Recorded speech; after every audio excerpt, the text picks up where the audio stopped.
नमस्कार दोस्तों, मैं मनोजनाथ ज्ञान अकेडमी राजस्थान में एक बार फिर से आप सभी का स्वागत करता हूं दोस्तों। तो दोस्तों एग्ज़ाम को देखते हुए और स्टूडेंट्स का दोस्तों का मैसेज को देखते हुए मैं सोचा कि जो अपनी राजस्थान बोर्ड की जो बुक्स हैं उनके जो इंपॉर्टेंट क्वेश्चंस हैं उन पर डिस्कशन करते हैं दोस्तों। तो दोस्तों आज अपनी बात करेंगे हमारा राजस्थान है दोस्तों, कक्षा 6 की प्रश्नोत्तरी है उसको आज अपने करेंगे दोस्तों। ठीक है, तो चलो दोस्तों स्टार्ट करते हैं आगे इसमें।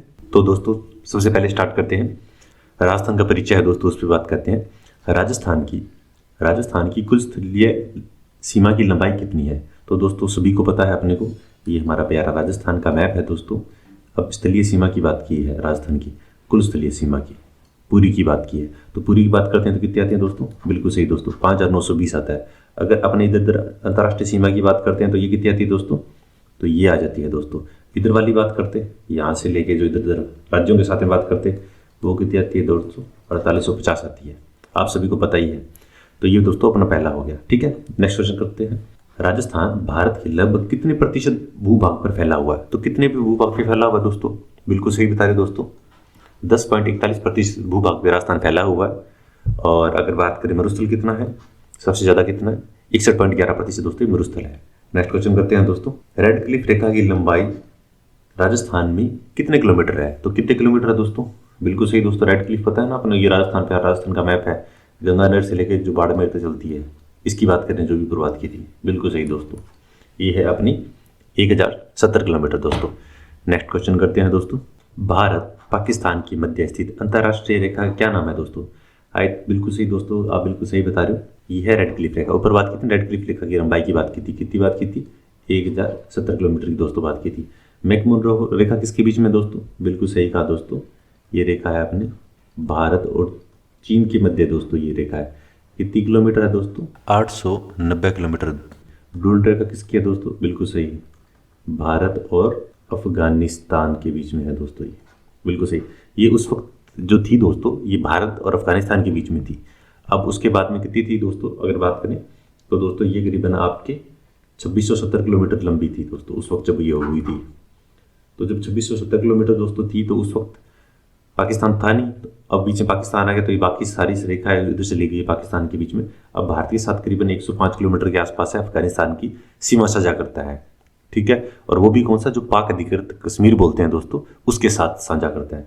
ये भारत का दोस्तों अपने मैप देखते हैं ना ऐसे, जो ऊपर से बनाइए दोस्तों, जो मैप बना होता है, तो दोस्तों जो ये ऊपर वाला पाक अधिकृत कश्मीर बोलते हैं जिसको, ऐसे ये ऊपर वाला, तो इसके अंदर यहाँ से सीमा लगती है दोस्तों अफगानिस्तान के साथ में अपनी।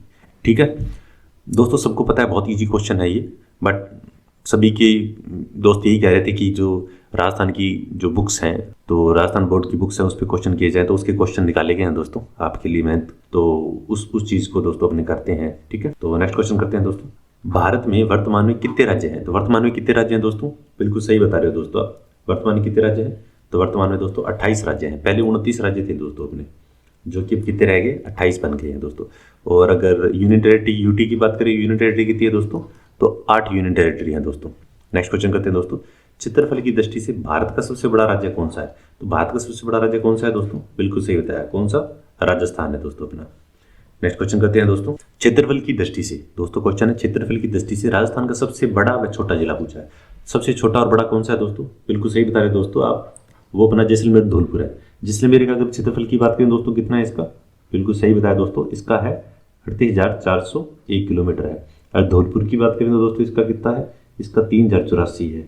और जो दौसा पहले मानते थे, जो दौसा है, दौसा कितना है दोस्तों? 34-32 किलोमीटर है। ठीक है, और सबसे पूछते हैं कि 5 बड़े बताओ, तो 5 की दोस्तों ट्रिक बनाई थी, सिंपल सी, आपको भी याद होगी दोस्तों शायद। मैंने तो ऐसे किया था, जेबा बीजो ना, जेब होती है ना जेब, तो उसको याद करने के लिए जेबा बीजो ना, जेब के अंदर बीज दे दो। ठीक है, कैसे याद कर लो दोस्तों? जे से तो था अपना जैसलमेर, बा से था बाड़मेर, बी से बीकानेर, जो से जोधपुर, ना से नागौर था दोस्तों। तो ये बनाया था मैंने पहले, आपको अच्छा लगे तो आप भी याद कर सकते हो दोस्तों। जेबा बीजो ना, जे से जैसलमेर, बा से बाड़मेर, बी से बीकानेर, जो से जोधपुर, ना से नागौर दोस्तों। ठीक है, नेक्स्ट क्वेश्चन करते हैं दोस्तों। भौगोलिक दृष्टि से राजस्थान की भारत के उत्तर पश्चिम भाग में स्थिति है। ये दोस्तों अपना प्यारा भारत का मैप है दोस्तों, आप समझ जाया करो दोस्तों, कई बार मैप थोड़ा ऊपर नीचे हो जाता है पर आप समझ जाओगे। तो ये जो भारत का मैप है दोस्तों, इसमें ये उत्तर और पश्चिम, इधर पश्चिम आ गया। उत्तर पश्चिम में क्या अवस्थिति है दोस्तों? बिल्कुल सही दोस्तों, आप बिल्कुल सही बता रहे हो।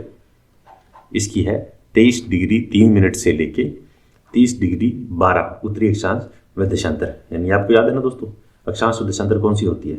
अक्षांश रेखाएं तो होती है दोस्तों ये वाली, यहाँ लिख देते चलो। अक्षांश रेखाएं तो ये होती है और देशांतर रेखाएं पृथ्वी जो होती है वो ऐसे वाली होती है। तो जो कितना है, तो ये उत्तरी के अंदर है दोस्तों। उत्तरी अक्षांश कितना है? ऊपर की तरफ, ऊपर वाले के अंदर है। 23 डिग्री 3 मिनट से लेके 30 डिग्री 12 मिनट उत्तरी अक्षांश से लेके 69 डिग्री 30 मिनट से लेके 78 डिग्री 17 मिनट पूर्वी देशांतर तक है दोस्तों। ठीक है, नेक्स्ट क्वेश्चन करते हैं दोस्तों। विश्व का सबसे बड़ा महाद्वीप कौन सा है? बिल्कुल बच्चों वाले क्वेश्चन लग रहे हैं दोस्तों, छठी क्लास का स्टूडेंट है, पर क्वेश्चन अच्छे हैं, इसके अंदर भी गलत कर सकते हैं बोले। सबसे बड़ा महाद्वीप कौन सा है दोस्तों? बिल्कुल सही बता रहे दोस्तों, सबसे बड़ा महाद्वीप दोस्तों है ना एशिया है। और उसके बाद अगर बात करें एशिया के बाद कौन सा आता है, तो एशिया के बाद दोस्तों अपना अफ्रीका आता है दोस्तों। अफ्रीका के बाद दोस्तों अपना आता है उत्तरी अमेरिका आता है। उसके बाद में आता है अपना दक्षिणी अमेरिका आ जाता है दोस्तों। उसके बाद में आपका आर्कटिका आ जाता है, फिर उसके बाद यूरोप आ जाता है, ऑस्ट्रेलिया आ जाते हैं। इस तरीके से दोस्तों महाद्वीप आ जाते हैं। और सबसे बड़े अगर उसकी बात करते हैं महासागर की, तो सबसे बड़ा महासागर दोस्तों प्रशांत महासागर है। सबसे छोटे की बात करें तो आर्कटिक महासागर बोलते हैं, वो है दोस्तों। नेक्स्ट क्वेश्चन करते हैं दोस्तों। क्वेश्चन है दोस्तों, भारत में राजस्थान की स्थिति क्या है दोस्तों? राजस्थान की भारत में स्थिति क्या है दोस्तों? ये राजस्थान, जब अगर भारत की अपने मैप की बात करते हैं दोस्तों, बहुत जल्दी से, अगर आप जियोग्राफिक स्टूडेंट हो नहीं हो तो भी सीख जाओगे, बहुत ईजी सा है। देखो सेकंड भी नहीं लगते हैं दोस्तों, बहुत ईजी बनता है। तो स्थिति क्या है दोस्तों, इसमें पढ़ोगे तो ये उत्तर होती है अपनी, नॉर्थ होगी, ये साउथ होगी, ये ईस्ट होगी, वेस्ट होगी। तो किसमें है? नॉर्थ वेस्ट में है, उत्तर पश्चिम में है। बिल्कुल सही है दोस्तों। नेक्स्ट क्वेश्चन करते हैं दोस्तों। अब दोस्तों क्वेश्चन है अपना, कोटा, बूंदी, बारां, झालावाड़ किस संभाग में स्थित है? तो दोस्तों ये अपना प्यारा राजस्थान का मैप आ गया। अगर वैसे बनाना है तो ये ऐसे कर दो यहाँ से। तो कोटा, बारां, बूंदी किस में आते हैं? जो इस तरफ आते हैं, हमें पता है किस कौन से संभाग का है, तो कोटा संभाग का है दोस्तों, इजी सा है। उसके बाद है राज्य में सबसे पहले सूर्योदय और सूर्यास्त किस जिले में होता है? ये दोस्तों जब राजस्थान का मैप है, इस तरफ से सूर्योदय ऐसे इस तरफ से आता है ना, ईस्ट से ऐसे पूर्व से पश्चिम तरफ जाता है। तो यहाँ से पहले सूर्योदय होगा तो सूर्यास्त भी सबसे पहले इस तरफ ही होगा, क्योंकि सूर्य इस तरफ चला जाएगा। तो किस तरफ होता है? यहाँ पे कौन सा है दोस्तों? बिल्कुल सही दोस्तों, यहाँ पे धौलपुर है, तो अपना धौलपुर हो जाएगा दोस्तों। नेक्स्ट क्वेश्चन करते हैं दोस्तों। राज्य में सबसे बाद में सूर्यास्त और सूर्योदय किस जिले में होता है? तो इस तरफ कौन सा है दोस्तों? बिल्कुल जैसलमेर है, तो किस में होगा दोस्तों? जैसलमेर में। नेक्स्ट क्वेश्चन करते हैं दोस्तों। राजस्थान के पड़ोसी राज्यों की संख्या कितनी है? प्यारा दोस्तों राजस्थान है अपना, किस किस की है? यहाँ पे दोस्तों पंजाब की लगती है, फिर हरियाणा की लगती है, उसके बाद यूपी की लगती है, उसके बाद एमपी की लगती है, उसके बाद में इस तरफ अपनी गुजरात की लगती है, और यहाँ पे दोस्तों पाकिस्तान की लगती है। इधर वाले पूछे कितने हो गए? 4 और 5, तो कितने हो गए? 5।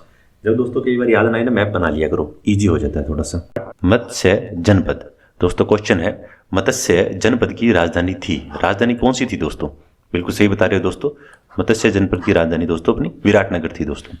नेक्स्ट क्वेश्चन है अपना दोस्तों, कोटा बूंदी क्षेत्र कहलाता है, कोटा बूंदी क्षेत्र क्या कहलाता है दोस्तों? बिल्कुल सही दोस्तों, ये कहलाता है अपना हाड़ौती का। ये अपना दोस्तों राजस्थान का प्यारा मैप आ गया, ऐसे ही होता है ना, यहाँ से ऐसे करके थोड़ा सा। तो राजस्थान का मैप आ गया, तो इस तरफ वाला है, ये हाड़ौती वाला एरिया होता है, ये शेखावाटी वाला हो गया, ये अपना मालवा मालवा वाला हो गया, जो ये यहाँ वाला, और थोड़ा सा इधर वाला ये हो गया, और ये वागड़ वाला हो गया अपना। डूंगरपुर बांसवाड़ा वाला होता है दोस्तों, ये तो वागड़ आ जाता है। और जो इस तरफ अपने बात करते हैं, डूंगरपुर से थोड़ा सा पोर्शन का हो गया, प्रतापगढ़ हो गया, और झालावाड़ वाला ये अपना मालवा वाला आ जाता है दोस्तों। ऊपर वाला शेखावाटी हो गया, और ये अपना हाड़ौती वाला हो गया। ठीक है दोस्तों, नेक्स्ट क्वेश्चन करते हैं अब अपने। ब्यावर अजमेर क्षेत्र कहलाता है, क्या क्षेत्र कहलाता है दोस्तों? बिल्कुल सही दोस्तों, ये अपना मेरवाड़ा कहलाता है दोस्तों। क्या कहलाता है? मेरवाड़ा कहलाता है। शेखावाटी बात करी ली, मालवा वाली बात करी ली, और जो वागड़ वाला है, जो डूंगरपुर बांसवाड़ा ये है, अब वागड़ वाला ऊपर वाला हो गया।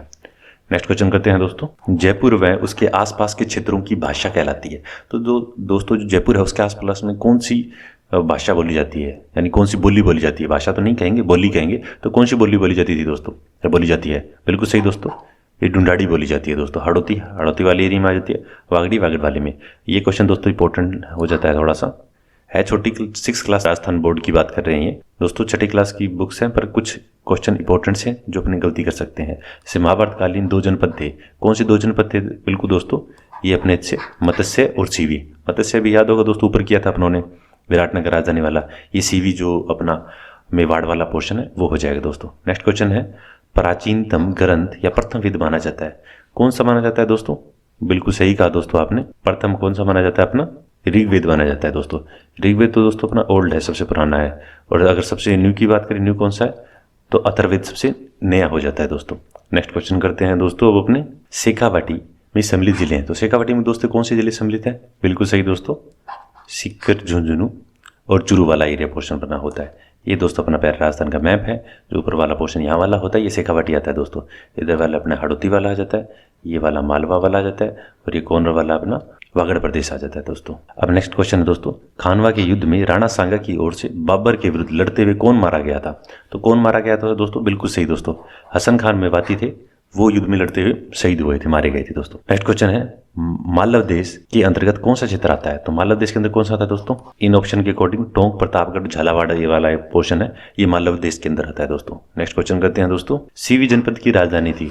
अब सीवी जनपद की ऊपर अपनों ने बात की थी दोस्तों मत्स्य जनपद की, अब अपने बात कर रहे हैं सीवी जनपद की। तो सीवी जनपद की राजधानी कौन सी थी दोस्तों?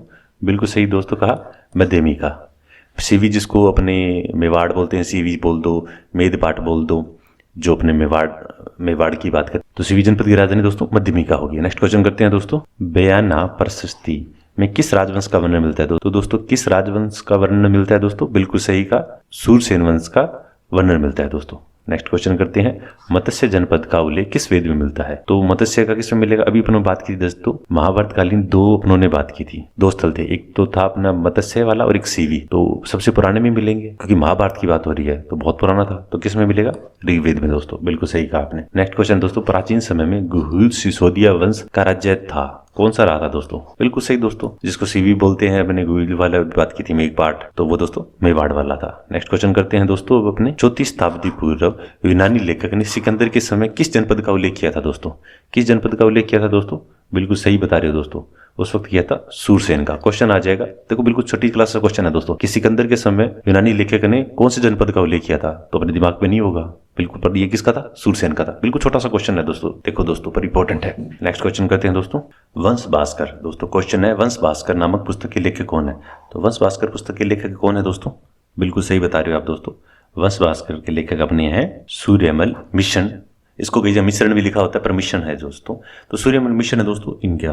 अब ये क्वेश्चन उठता है मन में कि जो सूर्यमल मिशन थे जो, तो उनका मतलब कौन सी रियासत से संबंधित थे? तो कौन सी रियासत से संबंधित थे दोस्तों ये अपने? बिल्कुल सही दोस्तों कहा आपने, ये बूंदी रियासत से अपने संबंधित थे। और अगर आता है कि बूंदी रियासत कौन से राजवंश से संबंधित था, तो कौन से से संबंधित था दोस्तों? बिल्कुल सही कहा आपने, हाडा शासक थे यहाँ पे। उसके बाद बांकीदास जी, अपने इनकी भी बात कर लेते हैं। तो बांकीदास जी थे दोस्तों, बांकीदास जी का संबंध किससे रहा है? बिल्कुल सही दोस्तों, आप बिल्कुल सही बता रहे हो, बांकीदास जी हैं, इनका संबंध दोस्तों अपना रहा है मारवाड़ से। ये दोस्तों मारवाड़ से संबंधित रहे थे दोस्तों बांकीदास जी। बांकीदास जी को कहा जाता है कि इनको डिंगल भाषा, पिंगल, संस्कृत, फारसी इत्यादि के दोस्तों ये अपने माने जाते थे, ज्ञाता माने जाते। कविराज बांकीदास आसिया जी भी इनको दोस्तों कहा जाता है दोस्तों। तो मारवाड़ के राजकवि कौन थे दोस्तों? तो बांकीदास आसिया जी को माना जाता है, ठीक है, मारवाड़ राज्य से संबंधित थे दोस्तों। उसके बाद क्वेश्चन अपने मन में उठता है कि जो दयालदास जी हैं इनका संबंध कहाँ से रहा था? तो बिल्कुल सही दोस्तों, जो दयालदास जी थे इनका संबंध दोस्तों अपने बीकानेर से रहा था। तो ये बीकानेर से संबंधित थे दोस्तों दयालदास जी, और ये भी इंपॉर्टेंट हो जाता है। अब बचे श्यामलदास जी, तो श्यामलदास जी ये भी काफ़ी इंपॉर्टेंट रहे हैं दोस्तों। अंदर से मैं इसलिए करवा रहा हूँ ताकि आपको थोड़ा सा एक आइडिया रहे, आगे बात करें तो आपको पता होना चाहिए कि कौन से राजवंश से संबंधित थे और कहाँ से थे। तो देखो दोस्तों, बूंदी से कर दिया इनका तो पता चल गया हाडा है। मारवाड़ में पता है राठौड़ वंश था अपना, ठीक है, मारवाड़ वाला, जोधपुर वाला जो बोलते हैं अपने, वो हो गया। बीकानेर राठौड़ से संबंधित आता है। अब श्यामलदास जी की बात करते हैं, इनका किससे संबंध है दोस्तों? बिल्कुल सही, ये अपने मेवाड़ से संबंधित थे श्यामलदास जी। काफ़ी जाने माने रहे थे दोस्तों, और इनके एक शिष्य हुए थे, वो भी काफ़ी इंपॉर्टेंट है, अपने उनके बारे में सुनते हैं। क्या शिष्य का नाम क्या है दोस्तों? बिल्कुल सही है आपने का, गौरी शंकर ओझा जी। गौरी शंकर जो ओझा जी अपने पढ़ते हैं ना इतिहासकार, वो श्यामलदास जी हैं, इनके शिष्य थे, ठीक है। यानी श्यामलदास जी के चेले कौन थे? गौरी शंकर ओझा जी थे। तो दोस्तों ये थोड़ी सी एक क्वेश्चन के अंदर मैं थोड़ी सी डिटेल की बात कर लेते हैं ताकि आगे क्वेश्चन करें तो ठीक रहेगा। तो अब दोस्तों नेक्स्ट क्वेश्चन करते हैं अब अपने पृथ्वीराज विजय नामक महाकाव्य के लेखक कौन थे? तो पृथ्वीराज विजय के लेखक कौन थे? बिल्कुल दोस्तों ये जयनायक जी थे, ये इनके लेखक थे। हमीर काव्य के लेखक कौन थे? तो दोस्तों हमीर काव्य के लेखक कौन थे? बिल्कुल सही दोस्तों आपने कहा, ये थे अपने नयनचंद सूरी जी थे दोस्तों हमीर काव्य के। दोस्तों छठी क्लास के क्वेश्चन आप देख सकते हो, और कितने इंपॉर्टेंट क्वेश्चन है देखिए, पूछ सकते हैं। नेक्स्ट क्वेश्चन करते हैं दोस्तों, कानड़ दे प्रबंध। कानड़ दे प्रबंध के लेखक कौन है? तो कानड़ दे प्रबंध के लेखक कौन है दोस्तों? बिल्कुल सही कहा दोस्तों, कानड़ दे प्रबंध के लेखक दोस्तों पद्मनाभ जी हैं। ठीक है। नेक्स्ट क्वेश्चन दोस्तों, एनालिस एंड एंटीक्वीज ऑफ राजस्थान के लेखक कौन है दोस्तों? तो इस बुक के लेखक कौन है दोस्तों? बिल्कुल सही बता रहे दोस्तों, इसके लेखक कर्नल जेम्स टोड हैं जी अपने। नेक्स्ट क्वेश्चन करते हैं दोस्तों, प्रशंसा में लिखे गए अभिलेख को क्या कहते हैं? तो प्रशंसा में कोई चीज लिखी जाती है क्या होगा? प्रशंसनीय, अपने सुनते हैं ना, प्रशंसनीय कार्य क्या है? तो प्रशंसा में प्रशस्ति लिखती है दोस्तों। स्तंभ लेख, कोई काम करवाया था राजा ने कि मैंने ये करवाया, मैंने तालाब खुदवा दिए, मैंने नहरें बनवा दी, मैंने इतना दान दे दिया, वो स्तंभ लेखों पे लिखवा देते थे दोस्तों। उसी के लिए ताम्रपत्र यूज कर लेते थे। उत्खनन, किसी चीज का अपने जैसे खुदाई कर रहे हैं तो वो चीज दोस्तों उत्खनन हो जाती है अपनी। ठीक है दोस्तों। कालीबंगा, कालीबंगा किस जिले में स्थित है? तो कालीबंगा किस जिले में स्थित है दोस्तों? हनुमानगढ़ के अंदर है दोस्तों आपने कहा। अब बात आती है कालीबंगा की। तो कालीबंगा क्या है, कुछ है। तो जो कालीबंगा थी दोस्तों, इसकी खोज किसने की थी दोस्तों? अमलानंद घोष जी है, इन्होंने इसकी खोज की थी, यानी इसका उत्खनन किया था दोस्तों। ठीक है। अब कब किया था? 1952 के अंदर दोस्तों इसका उत्खनन किया गया था। और आगे इसमें बात करते हैं तो किस लिए फेमस है कि ये कालीबंगा नाम से पता चल रहा है। कालीबंगा काली चूड़ियों के लिए फेमस रहा है। इसमें 7 अग्नि वेदिकाएं मिलती हैं दोस्तों, वो मिली हैं इसमें। इसी के अंदर दोस्तों जो भूकंप के साक्ष्य मिले हैं इसी सभ्यता से। पक्की नालियां मिली हैं दोस्तों अपनी।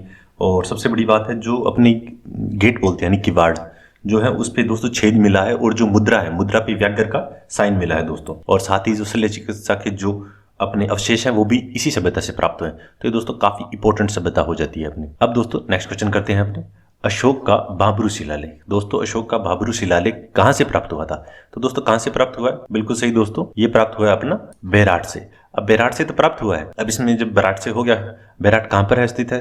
तो दोस्तों जयपुर के अंदर स्थित है।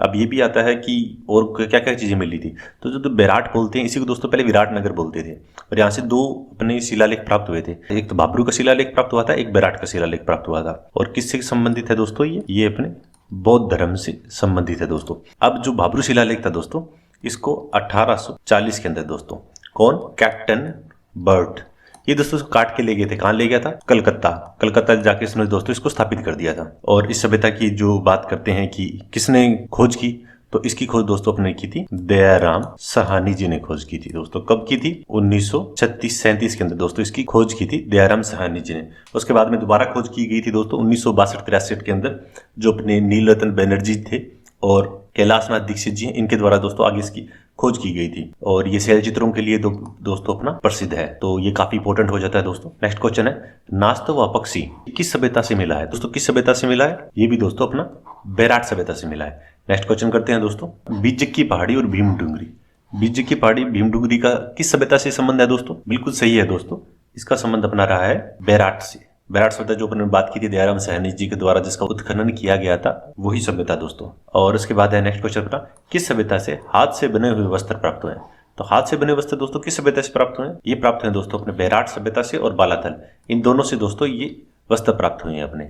नेक्स्ट क्वेश्चन है दोस्तों, तांबर संचयी संस्कृति। तांबर संचयी संस्कृति कहा जाता है, कौन सी सभ्यता को कहा जाता है दोस्तों? तो दोस्तों ये कहा जाता है अपना गणेश्वर सभ्यता को। गणेश्वर सभ्यता कहां पर है दोस्तों? गणेश्वर सभ्यता दोस्तों अपने सीकर जिले में स्थित है। कौन सी नदी पे स्थित है दोस्तों? तो ये दोस्तों अपनी कांतली नदी पे स्थित है। और अगर इसकी उत्खनन की बात करें तो उत्खनन कार्य किसने किया था दोस्तों? 1977-1978 के अंदर दोस्तों रतन चंद्र अग्रवाल जी थे। रतन चंद्र अग्रवाल और विजय कुमार, इन दोनों के नेतृत्व में दोस्तों इसका उत्खनन किया गया था दोस्तों। और वैसे बात करते हैं कि भारत के अंदर तांबर युगीन सभ्यताओं की जननी किसे माना जाता है, तो दोस्तों वो गोवा को माना जाता है अपना। नेक्स्ट क्वेश्चन करते हैं दोस्तों, सर्वप्रथम किस धातु का प्रयोग किया गया था दोस्तों? तो सर्वप्रथम कौन सी धातु का प्रयोग किया गया था दोस्तों? तांबर धातु का प्रयोग किया गया था दोस्तों सबसे पहले अपना। उसके बाद नेक्स्ट क्वेश्चन करते हैं दोस्तों, अग्निकुंड वेदिकाओं के साक्ष्य कहां से प्राप्त हुए? कहां से प्राप्त हुए दोस्तों? बिल्कुल सही बताया दोस्तों आपने, ये कालीबंगा से प्राप्त हुए हैं। कालीबंगा जो अपने बात कर चुके हैं दोस्तों वही है। कालीबंगा से कौन कौन से प्राप्त हुए? अमलानंद घोष जी जो 1952 में इसको दोस्तों किया था। देखो दोस्तों मैं बार बार रिपीट इसलिए करता हूं, देखो अगर आप सामने बैठे होते तो एक बार कर लेते हैं, बट 2 वे कम्युनिकेशन के लिए माना जाता है। आप भी टीचिंग का एग्जाम दोगे, आगे रीट का एग्जाम दोगे, तो आपको पता है रिवीजन मस्ट इंपॉर्टेंट होता है। क्लास के अंदर भी जब भी अपने बात करते हैं रिपीट क्यों करते हैं, यानी क्वेश्चन के रूप में क्यों कहते हैं, बच्चों बताओ ऐसा क्यों हुआ, पता आपको होता है क्यों हुआ, ये इसलिए हुआ। तो रिपीट करने का मेरा एक ही उद्देश्य होता है दोस्तों कि आपको वो चीज याद रह जाए, वरना ऐसे तो किताबों में सारा ज्ञान किताबों में भरा ही पड़ा है, आपने ये जो क्वेश्चन कर रहे हैं ये किताबों में लिखे ही पड़े हैं। पर डिस्कशन से क्या होता है कि वो चीज़ लॉन्ग टर्म में याद रहती है दोस्तों, इसलिए डिस्कशन की जाती है। तो मेरा उद्देश्य यही होता है कि रिपीट करने का। तो नेक्स्ट क्वेश्चन करते हैं दोस्तों क्वेश्चन है, सेना को वेतन देने तथा सेना संबंधी अन्य कार्यों की जिम्मेदारी होती थी।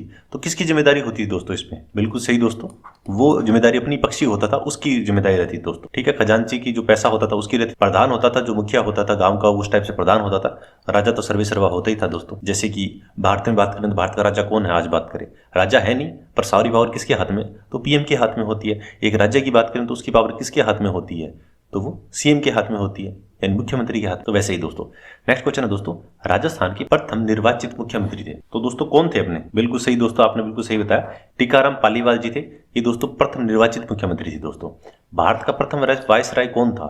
तो भारत का प्रथम वायसराय कौन था दोस्तों? बिल्कुल सही दोस्तों, ये लॉर्ड कैनिंग जी थे अपने, लॉर्ड कैनिंग थे, ये भारत के प्रथम वायसराय बने थे दोस्तों। नेक्स्ट क्वेश्चन करते हैं दोस्तों, राज्य की सबसे छोटी इकाई को क्या कहा जाता था? तो जो राज्य होता है दोस्तों उसकी सबसे छोटी इकाई को क्या कहते थे? सबसे छोटी इकाई को दोस्तों ग्राम कहते थे उस वक्त। नेक्स्ट क्वेश्चन दोस्तों, राजस्थान की प्रथम विधानसभा का चुनाव कब हुए? प्रथम विधानसभा के चुनाव दोस्तों अपने हुए थे 1952 के अंदर। राज्य की संपूर्ण शक्ति का सर्वोच्च केंद्र होता था। सर्वोच्च केंद्र कौन सा होता था राज्य का दोस्तों? राजा होता था, सभी चीज उसी के अंदर निर्भर करती थी दोस्तों। नेक्स्ट क्वेश्चन करते हैं दोस्तों, 1935 के भारत सरकार अधिनियम को लागू किया गया था। कब लागू किया गया था? 1 अप्रैल 1937 को लागू किया गया था दोस्तों। नेक्स्ट क्वेश्चन करते हैं दोस्तों, वह पत्र जिसमें शासक द्वारा प्रदान की गई जागीर का उल्लेख होता था, क्या कहलाता था दोस्तों? आज भी अपने कुछ चीज मिलती है, क्या बोलते हैं उसको? कहते हैं मकान का पट्टा है आपके पास में, तो वही चीज दोस्तों जागीर पट्टा कहलाता था वो। नेक्स्ट क्वेश्चन करते हैं दोस्तों अब अपने, निम्नलिखित में से कौन सा भौतिक भाग राजस्थान में स्थित नहीं है? कौन सा स्थित नहीं है दोस्तों? नाम से पता चल रहा है, हिमालय पर्वत है। हिमालय पर्वत राजस्थान में स्थित नहीं है, क्योंकि जो प्यारा राजस्थान का दोस्तों मैप होता है इसमें अरावली भी स्थित है, थार का मरुस्थल भी स्थित है, पूरी मैदान भी स्थित है, पर हिमालय पर्वत है ये स्थित नहीं है। नेक्स्ट क्वेश्चन है दोस्तों, अरावली पर्वतमाला की सबसे ऊंची चोटी कौन सी है? सबसे ऊंची चोटी कौन सी है दोस्तों? बिल्कुल सही, गुरु शिखर है, अपनी सबसे ऊंची चोटी है। एक लाइन याद की थी ना दोस्तों अपने, गुरु से दिल जरा, आपको याद होगी, अचल कुंभ वाली, उसमें सारी चोटियां जो करते थे वो चीज। नेक्स्ट क्वेश्चन दोस्तों, रेत के टीले जो हवा के साथ अपना स्थान बदलते हैं क्या कहलाते हैं? बिल्कुल सही दोस्तों, दोहरे कहलाते हैं। जो दोहरे होते हैं, जिसको दोहरे बोलते हैं, ऐसे रेत है, ऐसे ऐसे टीले बने हुए, हवाई चली फिर आगे फैल गया, फिर आगे हो गया, इनको स्थानीय भाषा में क्या बोलते हैं दोस्तों? दोहरे बोलते हैं। नेक्स्ट क्वेश्चन करते हैं दोस्तों, ग्रीष्म ऋतु में चलने वाली अत्यंत गर्म हवाओं को क्या कहते हैं? राजस्थान के निवासी हैं दोस्तों, अपने को पता होगा, लू कहते हैं। पर ये जो राजस्थान के जो अरावली से पूर्व वाले भाग वाले लोग हैं, शायद उनको पता नहीं लू क्या होती होगी। जो बेचारे पश्चिम वाले हैं उनको सबको पता है लू क्या होती है। तो ये लू बोलते हैं, जो धूल भरी आंधियां चलती हैं दोस्तों, गर्म जल जाता है आदमी, इतनी गर्मी होती है, तो वो लू बोलते हैं दोस्तों उसको। नेक्स्ट क्वेश्चन है, गुरु शिखर की ऊंचाई है। गुरु शिखर की ऊंचाई दोस्तों कितनी है? बिल्कुल सही कहा दोस्तों, इसकी ऊंचाई है 1722 मीटर दोस्तों। नेक्स्ट क्वेश्चन है दोस्तों अपना, मानचित्र पर समान वर्षा वाले स्थानों को जोड़ने वाली काल्पनिक रेखाएं क्या कहलाती है?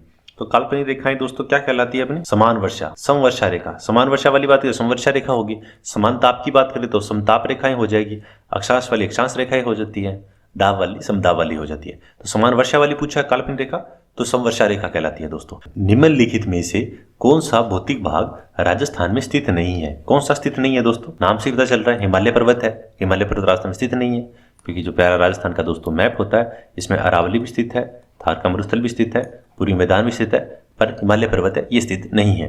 नेक्स्ट क्वेश्चन है दोस्तों, अरावली पर्वतमाला की सबसे ऊंची चोटी कौन सी है? सबसे ऊंची चोटी कौन सी है दोस्तों? बिल्कुल सही, गुरु शिखर है, अपनी सबसे ऊंची चोटी है। एक लाइन याद की थी ना दोस्तों अपने, गुरु से दिल जरा, आपको याद होगी, अचल कुंभ वाली, उसमें सारी चोटियां जो करते थे वो चीज। नेक्स्ट क्वेश्चन दोस्तों, रेत के टीले जो हवा के साथ अपना स्थान बदलते हैं क्या कहलाते हैं? बिल्कुल सही दोस्तों, दोहरे कहलाते हैं। जो दोहरे होते हैं, जिसको दोहरे बोलते हैं, ऐसे रेत है, ऐसे ऐसे टीले बने हुए, हवाई चली फिर आगे फैल गया, फिर आगे हो गया, इनको स्थानीय भाषा में क्या बोलते हैं दोस्तों? दोहरे बोलते हैं। नेक्स्ट क्वेश्चन करते हैं दोस्तों, ग्रीष्म ऋतु में चलने वाली अत्यंत गर्म हवाओं को क्या कहते हैं? राजस्थान के निवासी हैं दोस्तों, अपने को पता होगा, लू कहते हैं। पर ये जो राजस्थान के जो अरावली से पूर्व वाले भाग वाले लोग हैं, शायद उनको पता नहीं लू क्या होती होगी। जो बेचारे पश्चिम वाले हैं उनको सबको पता है लू क्या होती है। तो ये लू बोलते हैं, जो धूल भरी आंधियां चलती हैं दोस्तों, गर्म जल जाता है आदमी, इतनी गर्मी होती है, तो वो लू बोलते हैं दोस्तों उसको। नेक्स्ट क्वेश्चन है, गुरु शिखर की ऊंचाई है। गुरु शिखर की ऊंचाई दोस्तों कितनी है? बिल्कुल सही कहा दोस्तों, इसकी ऊंचाई है 1722 मीटर दोस्तों। नेक्स्ट क्वेश्चन है दोस्तों अपना, मानचित्र पर समान वर्षा वाले स्थानों को जोड़ने वाली काल्पनिक रेखाएं क्या कहलाती है? तो काल्पनिक रेखाएं दोस्तों क्या कहलाती है अपनी? समवर्षा रेखा। समान वर्षा वाली बात करें समवर्षा रेखा होगी, समान ताप की बात करें तो समताप रेखाएं हो जाएगी, अक्षांश वाली अक्षांश रेखाएं हो जाती है, दाब वाली समदाब वाली हो जाती है। तो समान वर्षा वाली पूछा है काल्पनिक रेखा तो समवर्षा रेखा कहलाती है दोस्तों। नेक्स्ट क्वेश्चन करते हैं, सर्वाधिक वर्षा वाला जिला कौन सा है? सर्वाधिक वर्षा वाला जिला कौन सा है दोस्तों? झालावाड़। सबसे आदर जिला भी झालावाड़ है दोस्तों। सर्वाधिक वर्षा प्राप्त करने वाला स्थान पूछा है। अब स्थान की बात करते हैं, स्थान कौन सा है दोस्तों?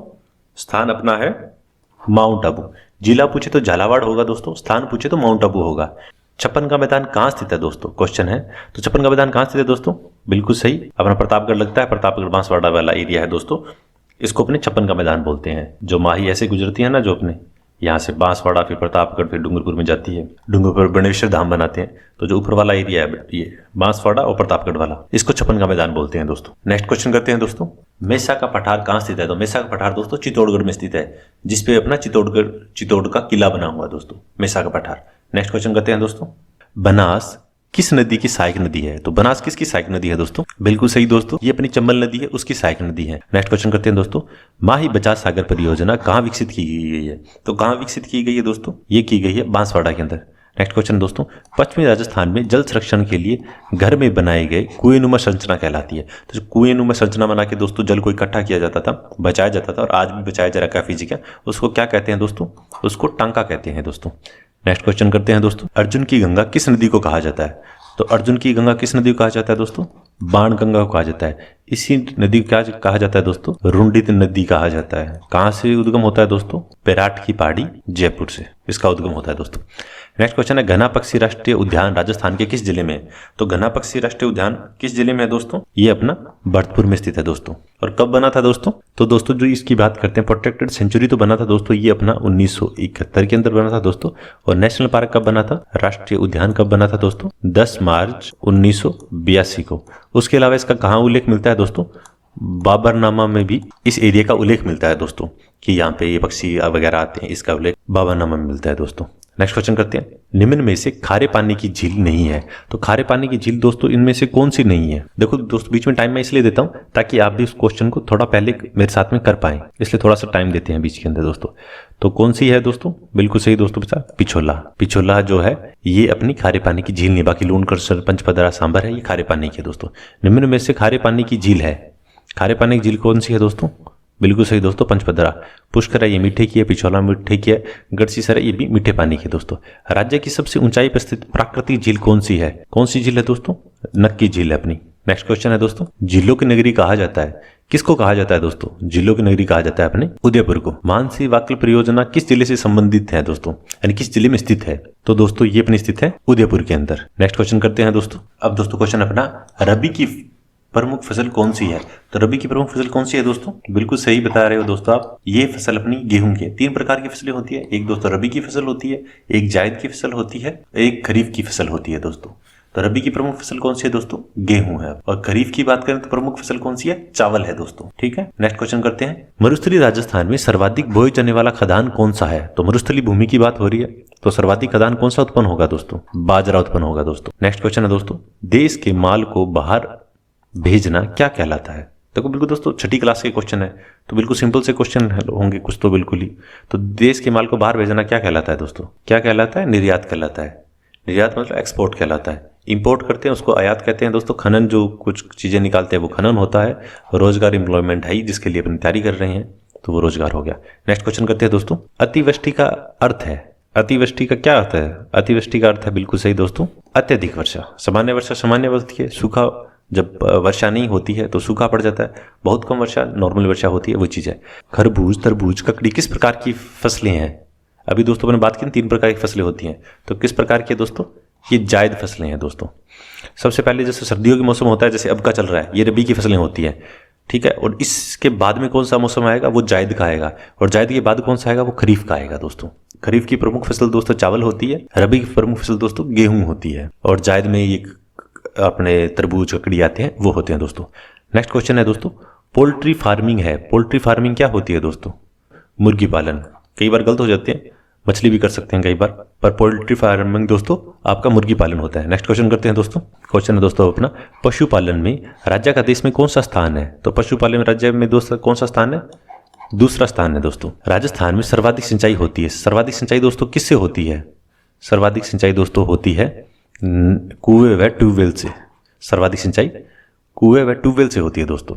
नेक्स्ट क्वेश्चन है दोस्तों अपना, राजस्थान में सबसे कम सिंचाई होती है। सबसे कम सिंचाई होती है किससे? सबसे कम सिंचाई होती है दोस्तों, सबसे कम दोस्तों तालाबों से होती है। तो सबसे कम किससे होती है दोस्तों? तालाबों से होती है। नेक्स्ट क्वेश्चन करते हैं दोस्तों, राजस्थान में मानसून का जुआ कहा जाता है। किसको कहा जाता है दोस्तों? इस कृषि को कहा जाता है दोस्तों। नेक्स्ट क्वेश्चन करते हैं दोस्तों, 2011 की जनगणना के अनुसार राजस्थान की कुल साक्षरता प्रतिशत है, तो कितने प्रतिशत है दोस्तों? 66.11% है दोस्तों।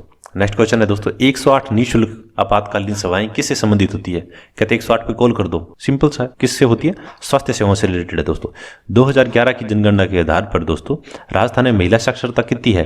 52.12% है दोस्तों। नेक्स्ट क्वेश्चन करते हैं दोस्तों, राजस्थान में निःशुल्क व अनिवार्य शिक्षा किस आयु वर्ग के बच्चों के लिए होती है? तो किस आयु वर्ग के बच्चों के लिए दोस्तों? 6 से 14 वर्ष के लिए। दवाइयों का विक्रय एवं निर्माण लाइसेंस कौन सा विभाग प्रदान करता है? यानी जो ड्रग वेयर हाउस बोलते हैं उसका किसको बोलते हैं? बिल्कुल सही दोस्तों, स्वास्थ्य विभाग होता है जिसको ड्रग वेयर हाउस बोलते हैं अपने।